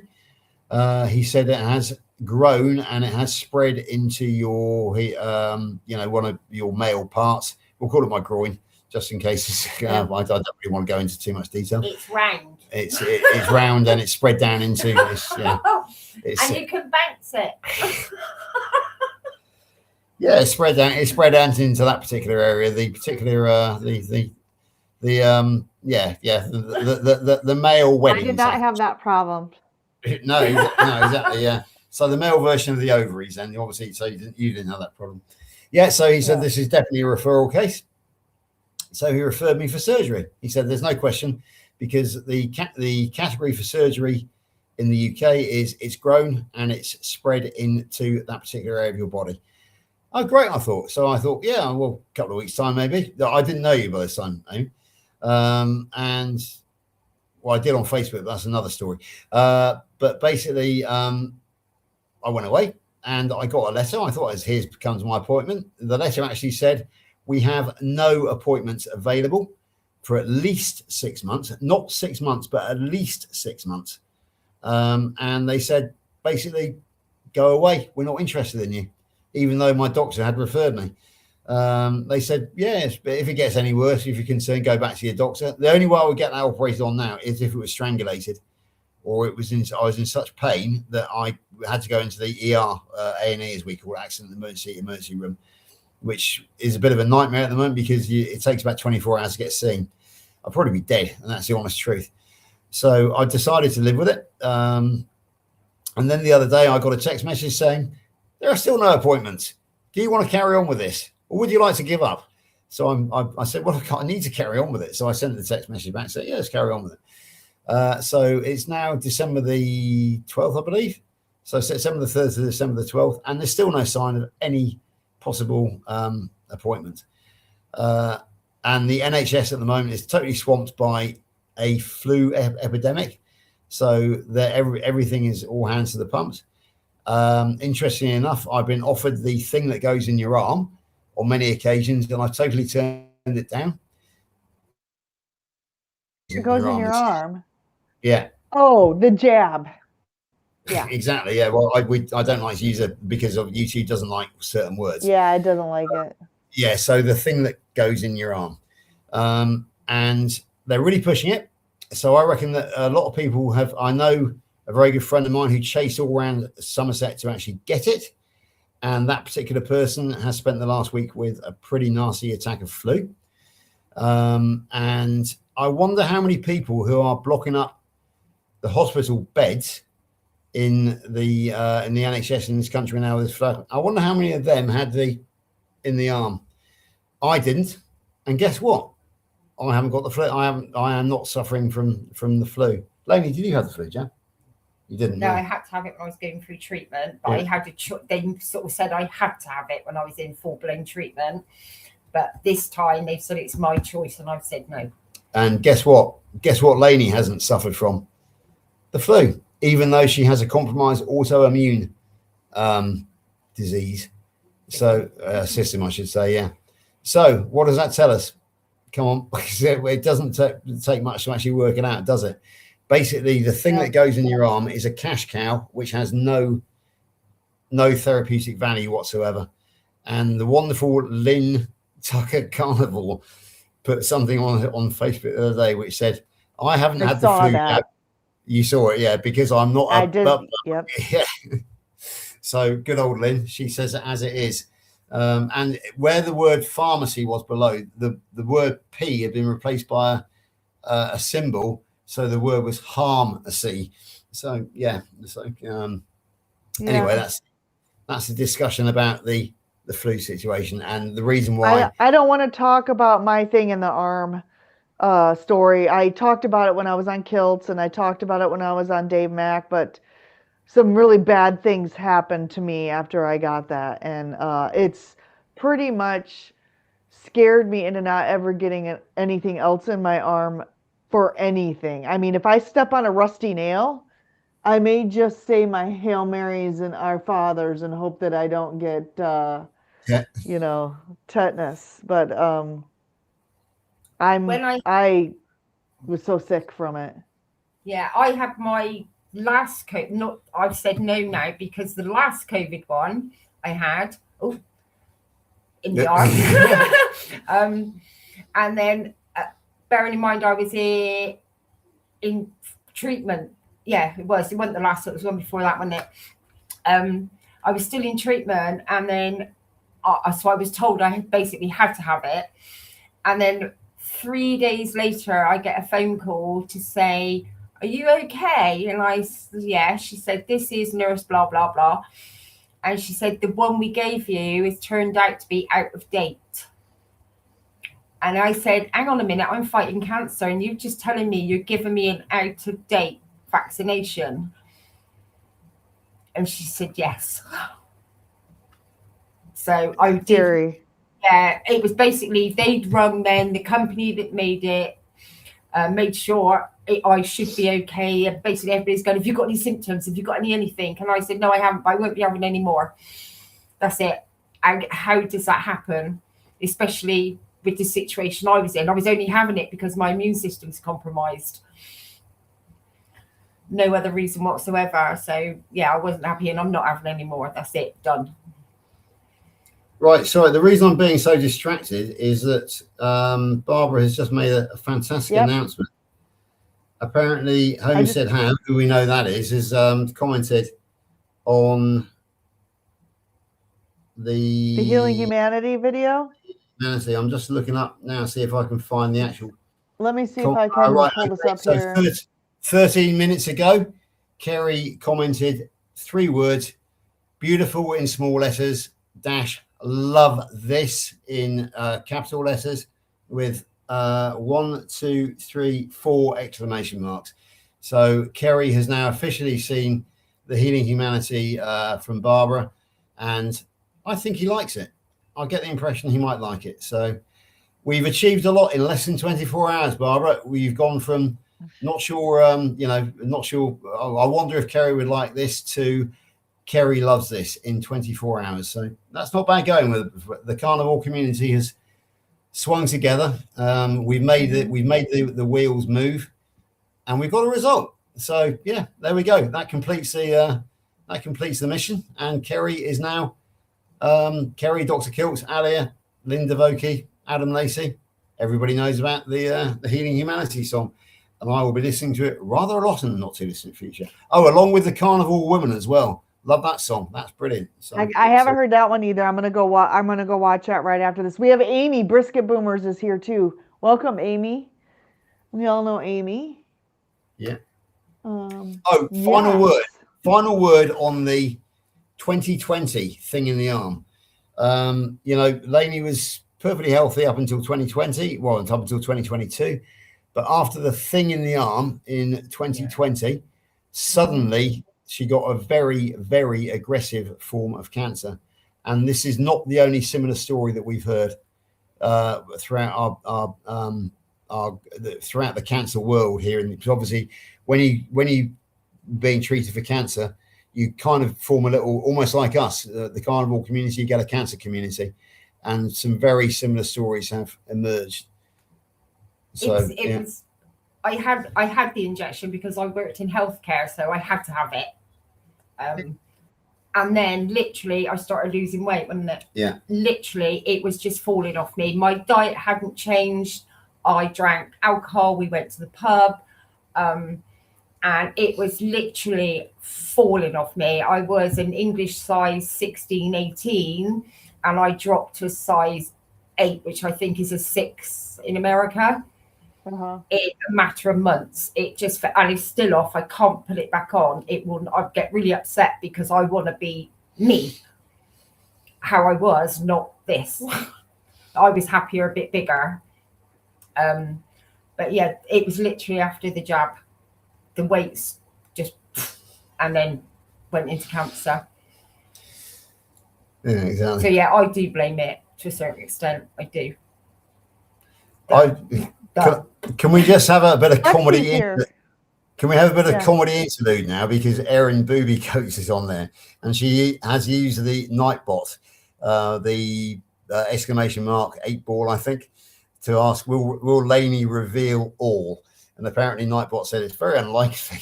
So, can I just remind Erin that she's being interviewed by us on Sunday School in about 48 hours time? So yeah. Who said would I reveal all? So paybacks. So yeah. Treat us nicely tonight, Erin, because No, Erin, you carry on, my darling. See, this is George that you see. I don't see this George. He gets grumpy. He gets miserable. He gets really cross. I'll take grumpy. I won't take miserable. I'll take grumpy and stress. You do with me. You don't with everybody else. So yeah, you get the lovely George. I can get the grumpy one. Definitely. It's cool. I mean, it's cool marriage. I mean, Juliet always says that she and Doug get on for 30 minutes every week when they go live together on the Juliet and Doug show at in the 6 p.m. on a Sunday evening after Sunday school. So come on. Yeah, we don't spend a lot of time together. No, exactly. Yeah. At least we do occasionally appear together on the screen, but there are very few couples out there that do that. So it's You threaten me. Come on. You won't. No, last night Lainy announced to the world that she got this carnivore energy and was going to be becoming a lot more active in the carnivore community. Move over, George, were her exact words. So, and I think she did it on the International Cooperation WhatsApp group. So Juliet, who's on it as well, can probably confirm that. She fact. did. She laughed at it. Yeah, she laughed at it. You see, yeah, see. Notice it says Lainy and George. I did that for a reason. Lainy and George. Yeah, clearly, absolutely. Right, so where are we then? We've discussed both of our health journeys. We've discussed the thing in the arm. We discussed the Fighting Irish. We discussed the meetups with Dr. Kiltz, and now we've also we've been discussing the Healing Humanity song and the film, and now we've had a fantastic result during this live, in as much as Kerry has come out and declared himself in favour of it. Right, how are we doing? We're 1.5 hours in, Amy. Should we have some Yes. fun for the last half hour and have a bit of fun in the chat or something? Has Yeah, anybody got so- any questions? Anybody else? Yeah. Yeah. Anybody got questions? So we have Lexi's here. Everybody knows Lexi Jones, right?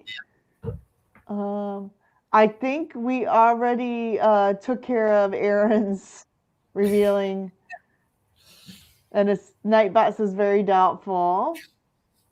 We'll see. And yeah, Aaron says nose all around. And John's got to leave. The wife is coming home. I need to hide the evidence, he says. Hey, quick.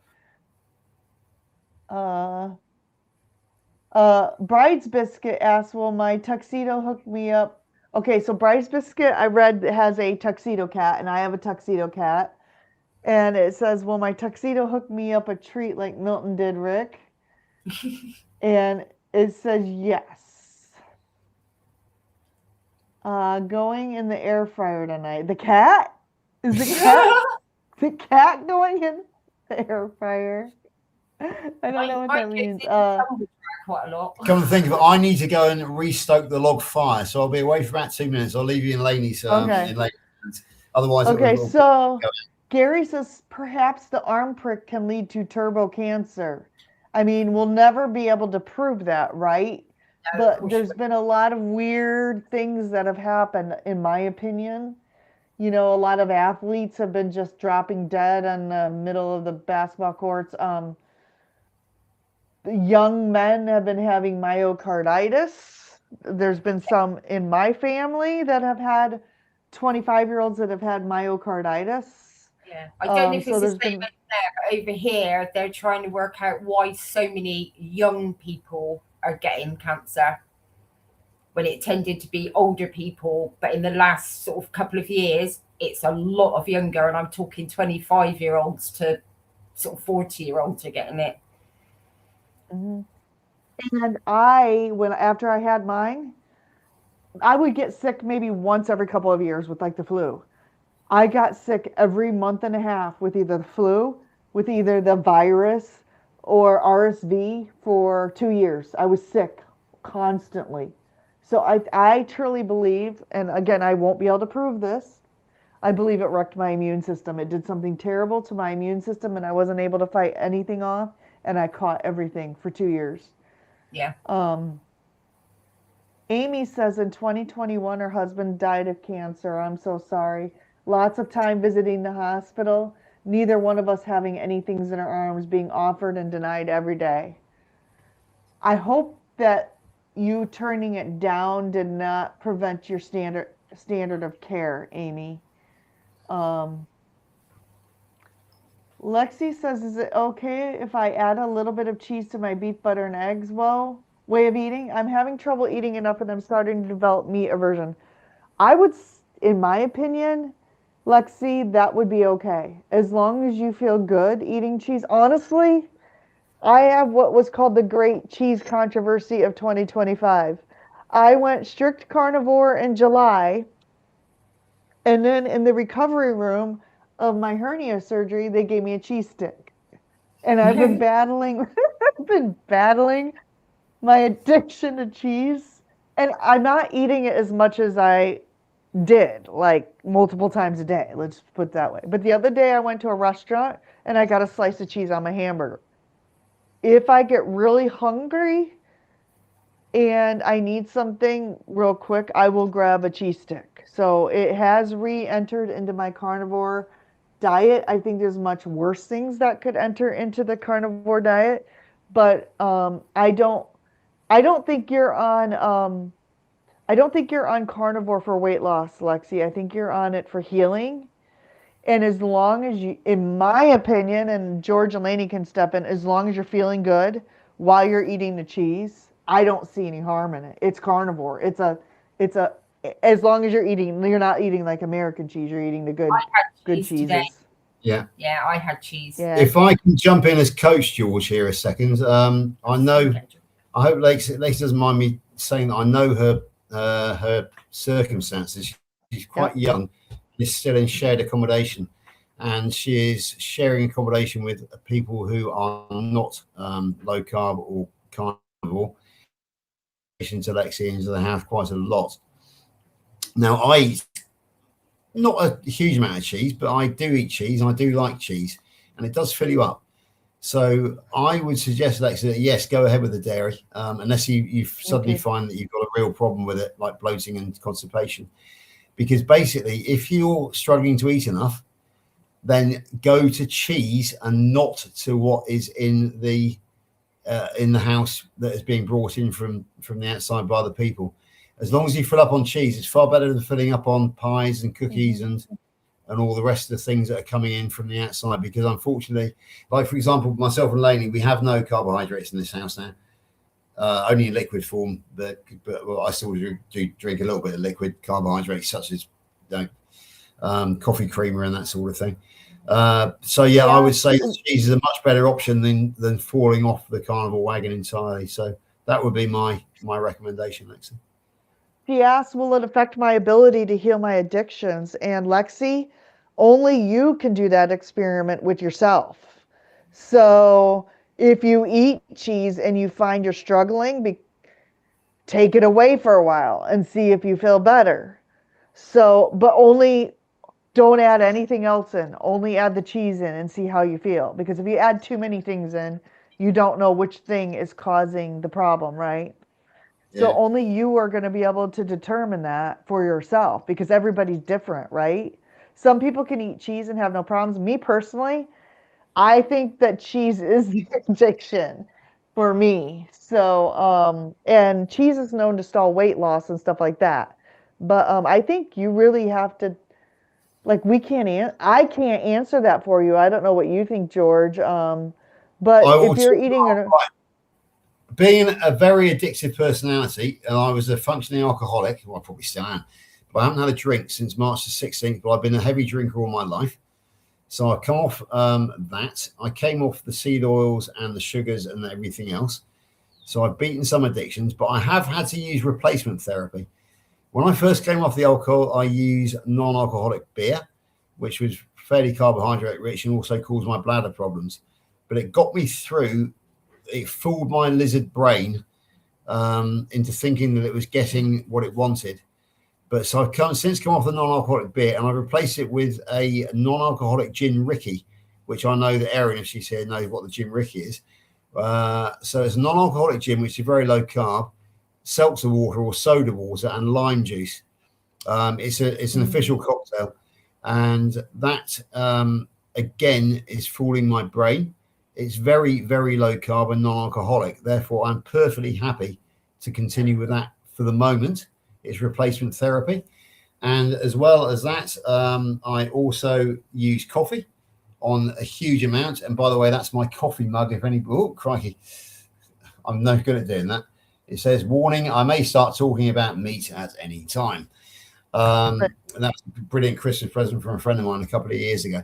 So we a Nespresso machine, and I drink gallons of Nespresso every day to again just to keep my mind off the alcohol, and it's a replacement therapy. Basically, it's not perfect. There are certain carnivores out there who would say, you can't drink coffee, we shouldn't drink coffee, but I'm in a state of informed consent.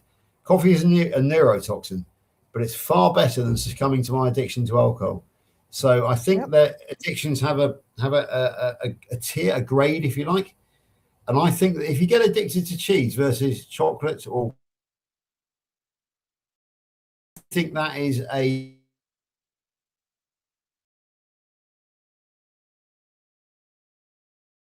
think you can tolerate that. You can actually accept that addiction for a while, knowing that eventually you can get down. You can then, once you've actually beaten the carb addiction and replace it with cheese, then you can move on to actually defeating the cheese addiction. I know it doesn't sound perfect, but I just think the replacement therapy with a lesser addiction is better than staying with the carb addiction. That's just my own personal. That's how I would deal with it. So yeah, I think that's great advice. And yeah, and Bride's Biscuit also adds, I went through meat aversion, Lexi. Dairy didn't bother me, so I leaned on it. Healing was more important than weight management at the time. Do your own experiment. Absolutely, that's great advice. Yeah, when it comes to meat aversion, can we discuss this, Amy? Is the aversion to fat? Is there a aversion to lean meat? Is there a aversion to red meat, pork? Or we've got to be, when people say there's a meat aversion, we need to be we need to be a little bit more specific, because I eat very, very high fat now. When I go to the butcher, I ask for the thickest layer of fat on the sirloin that they can possibly come up with, because they love that, because basically they can't sell it usually. They have to throw it away. So I can speak to this because in 2019 I had 2 left labral hip surgeries, right? And I believe that the anesthesia really messed me up. And I had a meat aversion for a year. And it was a true meat aversion. Like, I also couldn't eat cilantro, and I loved cilantro. So I had to throw all my salad dressings with the cilantro in and out. I was keto at this point. But I would try to force myself to eat meat because I knew it was good for me, but I just couldn't eat it. Like, I couldn't. It was a true meat aversion, and I love meat, so I don't like, and it was mostly beef. Now, I could eat bacon, and I think it was the salt in the bacon that I really liked. Like, it was salty bacon. So I had bacon and eggs every day for a year, and I lost 60 pounds that year. So, I mean, but I couldn't eat it. Like, I just would try. I would cook it. I would put it on my plate, and I would try to force and eat chicken. I could eat some chicken, but I would try to eat it, and it just did not taste good. And I think it was the anesthesia that really messed up something with me. So I get the meat aversion thing. I really do.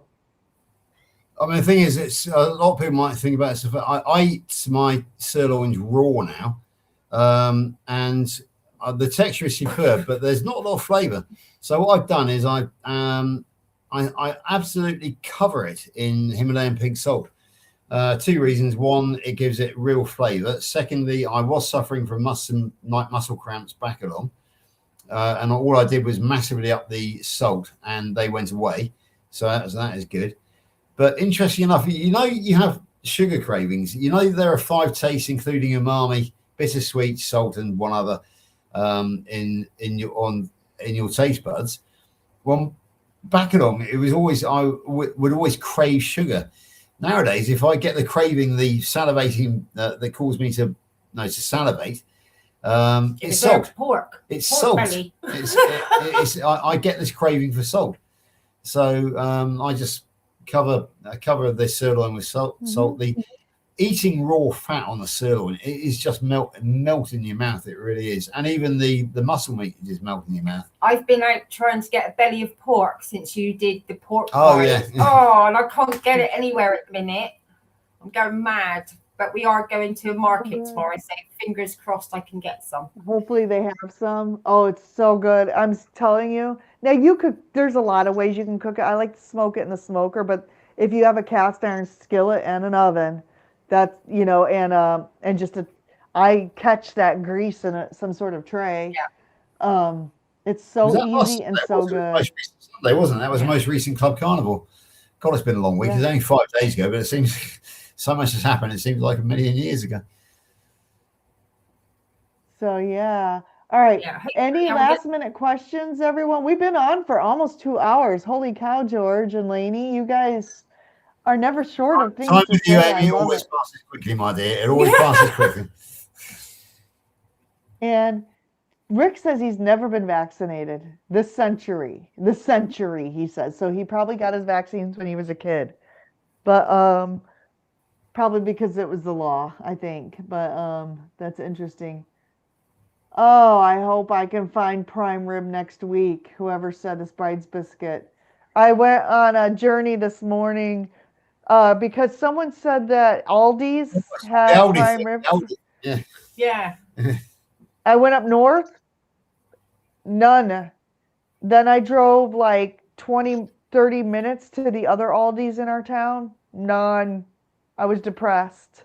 I'm like, I just wasted a quarter tank of gas trying to get prime rib, or not prime rib, rib roast. Quite lucky in England, or UK at the minute, because all our supermarkets are battling against each other.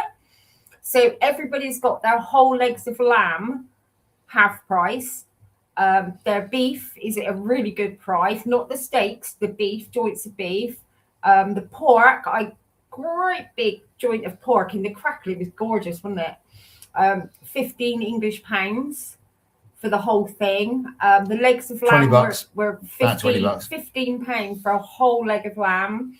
What else they got on offer? They're literally battling. So we're all getting quite a good deal on meat at the moment. So I've got 2 freezers, luckily, and they are both full. Oh, and veal. Sure, you got veal as well. Yeah, I got veal. Amy, have we said good evening to Jonathan, Carnival Muscle, yet? Because I've noticed he's in He the chat. here? I missed him. Hi, Jonathan, and also Ray. Alicia, who's A Mason, just popped in. Hi, Jonathan. Alicia. Alicia is A Mason's name. I didn't know that. Because I've been trying to work out A Mason, what the A was for. It's Alicia. Yes. Also, before we wrap this up, so you guys have a YouTube channel. I have pinned that to the top of my chat, and I'm sorry, I don't know what happened, but I don't think this is streaming on your channel, is it? I don't think it. Don't worry, I don't use my channel very much. What I use it for is announcements. I'm a one-take wonder. I don't do editing. I don't do interviews. I've done one with Dr. Kills, and that was it, which Steph had to set up for me. So what I do is I'm a one-take wonder, very much like Lynn Tucker Carnival. If I've got something to announce, it's how I do it. And I will be doing one over the course of probably the weekend, which will be pretty much covering about the Monday meetup last week, and looking forward to the meetups next year, and talking about my own personal experience of spending a day with a 69-year-old teenager full of energy, who left an indelible mark upon me, shall we say. 10 hours in the company of Dr. Kilks changes a man. It really does.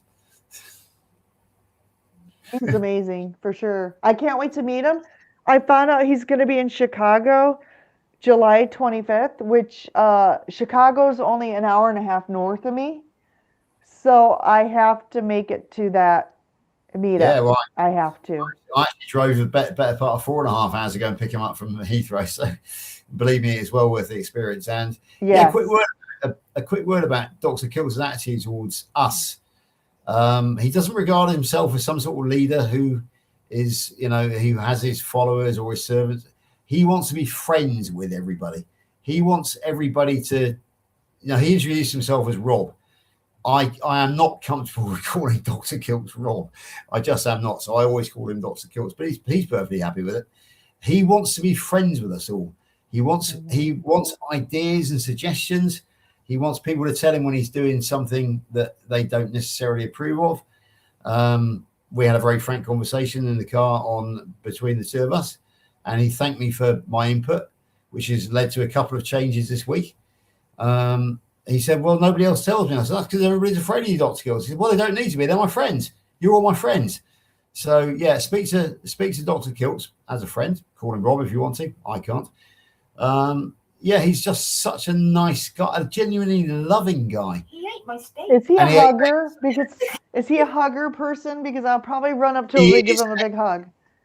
Dr. Kilts is a major hugging person. Believe me. Good. The first thing, he went to offer me his hand when I first met him, snatched his hand away, and then gave me a big brotherly hug. And that was the first time I met him. And then the next thing he did was immediately take the selfie of us arm in arm, which you will find the first photograph on my Facebook today, if you want to go and see it. The background is Heathrow. Literally, we had just met 30 seconds earlier. Mm-hmm. We had a 10-second hug, and then we had our selfie together. And then, of course, once we got to the meetup, it was Hug City all round, because Carnival was a huggers, aren't we? So there was plenty of people to hug there. And Dr. Jonathan, he got his fair share. Jonathan says, I recommended my dairy video from a year ago. Lots of myths debunked. It's titled, Is Dairy Stalling Your Carnivore Diet? So I'm going to have to go check that out and see if I really need to skip the cheese, or I can have a little cheese in my diet. So, and I noticed buying the beef and the lamb as well from our supermarkets. It's a good price at the minute. That's interesting that Coach Juliet says she hates cheese because Oh, she does, and I told her. Yes, I told her we can't be friends. One of the tourist experience I offer to my American friends over here is to visit the village of Cheddar, which is where cheddar cheese comes from. So we might put a line through that one actually next year, and go to Plymouth or something instead. But having said that, it's a good experience to go there anyway. Oh, Lewis is here. Lewis Cat Daddy is here. The reason I didn't pick you up, Jonathan, is it would have meant a 2-hour diversion, and I actually drove up the night before, and so I drove 4.5 hours on Sunday evening to get to Kent up the A303. That would have meant a 2-hour diversion off the A303 to get down to Bournemouth. I then spent the night. I had to get up at 6 the next morning and then drive around the M25. So apologies, Jonathan, but it just was not logistically possible for me to do that. Jonathan, so, you'd have had to share a double bed with him because I didn't go. Yeah, it was just logistically absolutely impossible. So it's true you are down the coast from me, but it was just too far. It would have added another at least 2.5 hours to my day on Sunday. And then I came back. I had to drop Dr. Kilts at Heathrow, so I came back the northern route. I couldn't have come back through Dorset. So yeah, it wasn't a logistical possibility. My apologies, but I'm sad that you weren't there. Dr. Kilts' laptop is back with him. Somebody's just asked. It's back with him now. It got shipped back out to him. Yeah. Oh yeah. Okay. So what happened to Dr. Kilts? Thank you, Lewis. I was actually going to try and scrub around that particular subject because at the end of the day, I said to Dr. Kilts, come on, we're running late now. So we hurried up out of the meetup. He had his backpack on his back, and I didn't do what I would have done 20 years ago when I was looking after VIPs or very rich and wealthy people. Or VIPs anyway, and I would have checked they had everything. I had assumed that because he had his backpack, he had his computer. By the time he got to the plane, he realized he didn't have it with him, so I had to chase that up. So his computer was back at the farm. Lydia took control of it, asked for advice from Alia on the Kilts administration group. Alia came back and said, whatever it costs is not the consideration. We need to get it back as quickly as possible. So Lydia FedExed it. FedEx then let her down by 24 hours. It was supposed to get back to Dr. Kilts on Thursday, but Lydia then forwarded the FedEx receipt or the tracking note onto our administration group today, and it confirmed that Dr. Robert Kilts signed for his computer over in Syracuse, New York today. So he's got his computer back. So that is good. Answers that one. Yeah, Lewis was asking that. Sorry, I missed that. You just answered that question. Jonathan's about calling, contact him. I got pushed out by Dr. Kilts, so yeah, don't worry about it. The problem with Carl was he was coming down from Ipswich, so he was coming down from East Anglia, coming down from the north. It's as you say, Jonathan, you are in right down the very bottom of England, and it's even for me. I could if it was local, I could have made that diversion. I would have made that diversion, but because I had to go, all the way up to Kent on the A303, it would have meant going quite a long way south to come back north, and then on the way home, I dropped off at Heathrow, so therefore use the northern route, M4, M5 corridor. So that would have just been impossible for me because I had to get back to work the next morning. I had to be up at 5:20. So it was just wasn't feasible. I'm so sorry. Right. Charging mopeds, I think, does he mean meow from us because we did have a Hamish in there, or does he mean a meow from Milton? There was a Hamish in there. No, they did gone. Oh, hang on. They were playing. Oh, they're probably. They were playing. Okay, well, it's been 2 hours, guys. I want to be respectful of your time. I am going live. It's not 9 o'clock in the evening, so we're just chilling. No problems at all.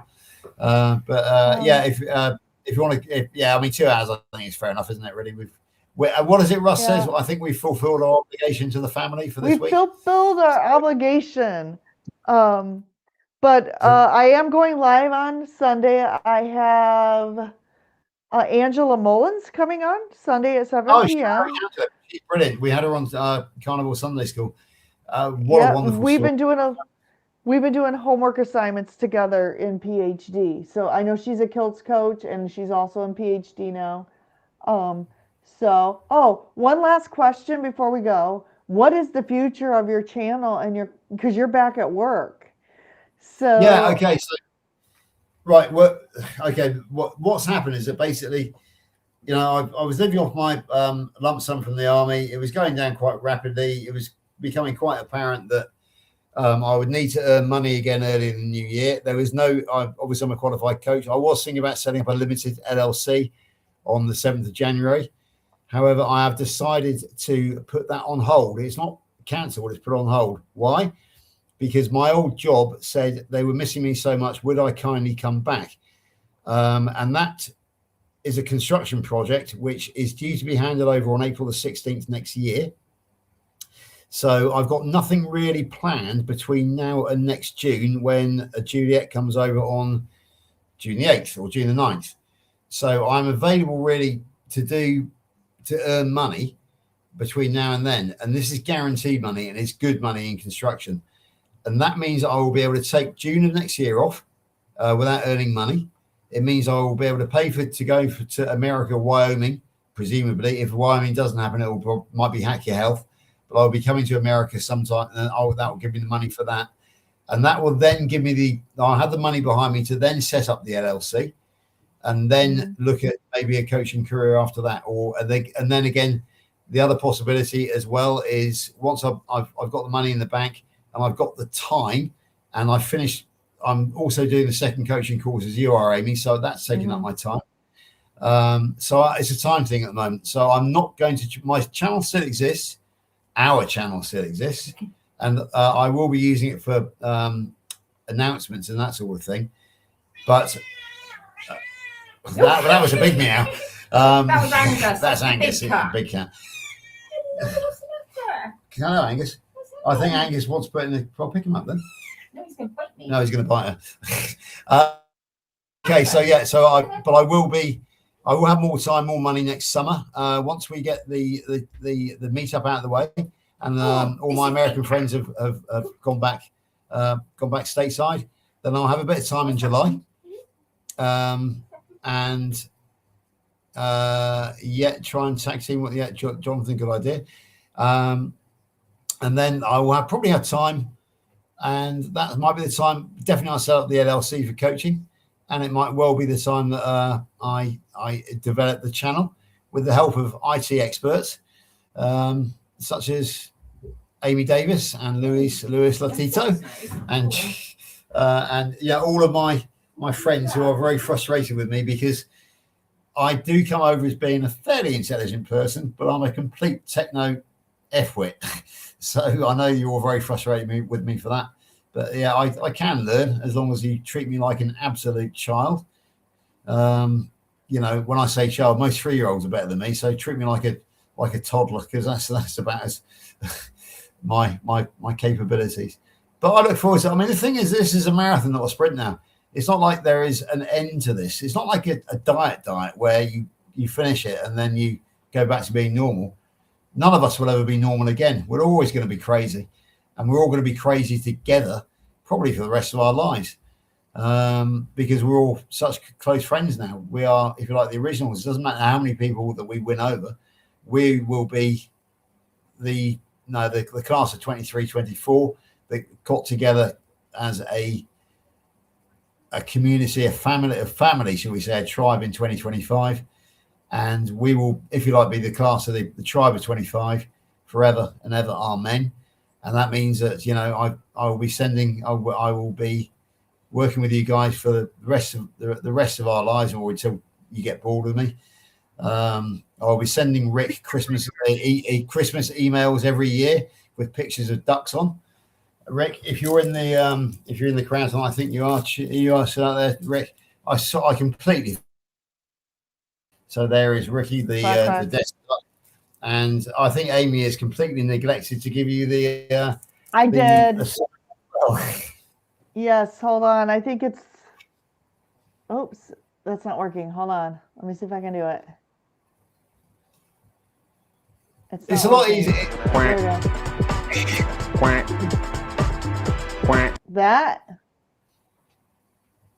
That's what we're trying to do, is the duck quack quack. So, I want to address this comment from Jerry. She says, Amy, since George and Lainy paid for their own Avengers, I would like to state here publicly that when you have time, of course, time is your priority. When you have time, please create an Avenger for Barb. So I just have to say, right now with the impending holidays, there's probably not going to be an Avenger before Christmas, just because I sent George and Lainy the wrong link for today. I have just felt like I'm going to crash at any moment with all the holiday stuff. You've seen me on other live streams, like wrapping gifts and doing all the things. So, yes, people are paying for their Avengers. And then I do the contest once a month. So I am confident that everyone will get an Avenger in time. So Barb is on the list to be Yarnivore. So I have her information. There's other people waiting to get their Avengers too. So this is in the works. She will get an Avenger, I'm confident. So we can talk about that, Jerry, offline too. But I just wanted to make sure that I read this because you've talked about it a couple of times. Yeah, Grandma Barbara. Yeah, she's going to be the Yarnivore. Her Avenger will be the Yarnivore. So, all right. I am going to go ahead. I think we're going to end the stream. I want to thank George and Lainy for coming on today. You guys are amazing, and you are the ambassadors for the carnivore community to the UK. And you're welcome. I know that you're busy and there is a time lag, but you're welcome to come on anytime. Or if you need to, there's something you want to talk about. I feel like I need to have you back on at some point to teach me how to cook lamb, because I've never had lamb. So I have had lamb at a restaurant, but I've never cooked it at home, and I'd be terrified I'd ruin it. So if you ever want to teach me how to cook lamb, maybe that's something that we can do on a live stream where I get the lamb and then you teach me how to cook it. So Amy, it's always a pleasure working with you. It's been, we haven't done many one-to-ones, but we have done quite a bit on other people's streams. And of course, my favorite memory of you has to be when you were on, having just had your surgery. We were on Keto Cookouts together, I think. And Peter publicly fell asleep on Keto Cookout. Busting my stitches. And you went into absolute apoplexy. And everybody was afraid that you were going to burst your stitches, which is not a good idea, because one thing you did fail to mention is that we're not only hernia twins, we are hernia triplets, because good old Dr. Kiltz has had 3 hernia operations on 2 inguinal hernias. And on one occasion, he popped stitches and had to have it redone. So, it was not a good idea for you to be actually laughing as you were on that Keto Cookout. And that is just such a memorable moment when Peter fell asleep and you very nearly popped your hernia back out again. So, it's been a great. Shall I tell a story about how I didn't subscribe to your channel? Yes. Yeah. Okay. So, when I started Facebook back in June, I advertised myself as a carnivore, and I started collecting carnivores from around the world, as you do. One of whom was called Amy DeVale Davis. So I absolutely accepted her, no problems at all. And then for about 3 or 4 months, was totally unaware of Keto Rockstars or Rocking Coach Amy. And it wasn't until I think I was on with Juliet or somebody, or possibly even Russ, that I suddenly put 2 and 2 together, that my friend on Facebook was in fact Keto Rockstars Rocking Coach Amy. So between becoming friends with Amy and subscribing to her channel was in fact 4 months, which it was just one of those bizarre situations. I had to publicly apologize to her via Russ that I was her mate and yet hadn't bothered to subscribe to her channel. Well, not a question of not bothering. I just didn't know what actually was going on. So it's been wonderful. And Amy, as we know, has become one of my best friends in the the community ever since then. Yes. The Irish Bluesy. Sorry, that's Russ's name for her. But she will be my escorting me, hopefully, or showing me around to the Kentucky Derby in maybe 2028. Yes. I'm very serious about doing that. And there is nothing I'd like better than to go and see a fighting Irish game. Notre Dame. Irish. The Fighting Irish, especially if they were playing Ohio State. That would be absolutely amazing. But I'll take what I can get. And yeah, I'm really looking forward to us meeting one day, Amy. It might be when I come to visit you personally, or it might be at a meetup in the States, or it might even be a meetup over here. You never know. Because Juliet's coming. I would love to come over there. Yeah. I have to convince my husband.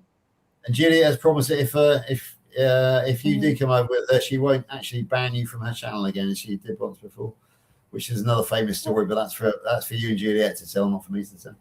Even though I thought it was hilarious. Right. But should we wait for Lainy to come back? She's just checking on the fire. So, she's stoking the fire? Yeah. Jonathan's asking what his Avenger look like. Pretty much like himself, I say. He looks like a superhero as it is. He also said that you're like his dad. Okay. He said, we want to see you win, George. You're like my dad. He's a savant, but talks on his phone like a noob.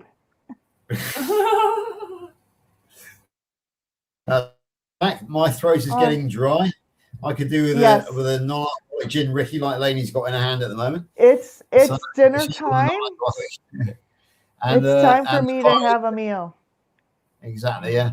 So we're going to say goodnight to everybody else. Are you going to outro us like you usually do? I'm going to outro everybody who was in the live stream and play a song. So thank you, George and Lainy. It was my pleasure. You're welcome back anytime. And if I don't talk to you, have a Merry Christmas, okay? Oh, well, are we going to say? Do you want us to stay for the after show parties for the feedback that we can break out? Yes. We can break out the pizza and the wine and the beer like we usually do. Yes. So I'm gonna hide you on the stream, and then we're gonna play the credits. Everybody, have a wonderful weekend. Take care.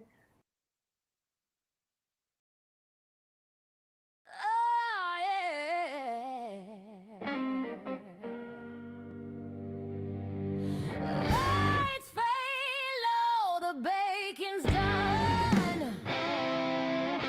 We rocked the stream and had some fun. Kicked some rock stars in the rocking crew. Stay strong, we're gonna roll with you. Yeah, we're gonna keep rolling on. We're gonna keep rolling on. Yeah, we're gonna keep rolling on. Yeah, we're gonna keep rolling on. Rockin' till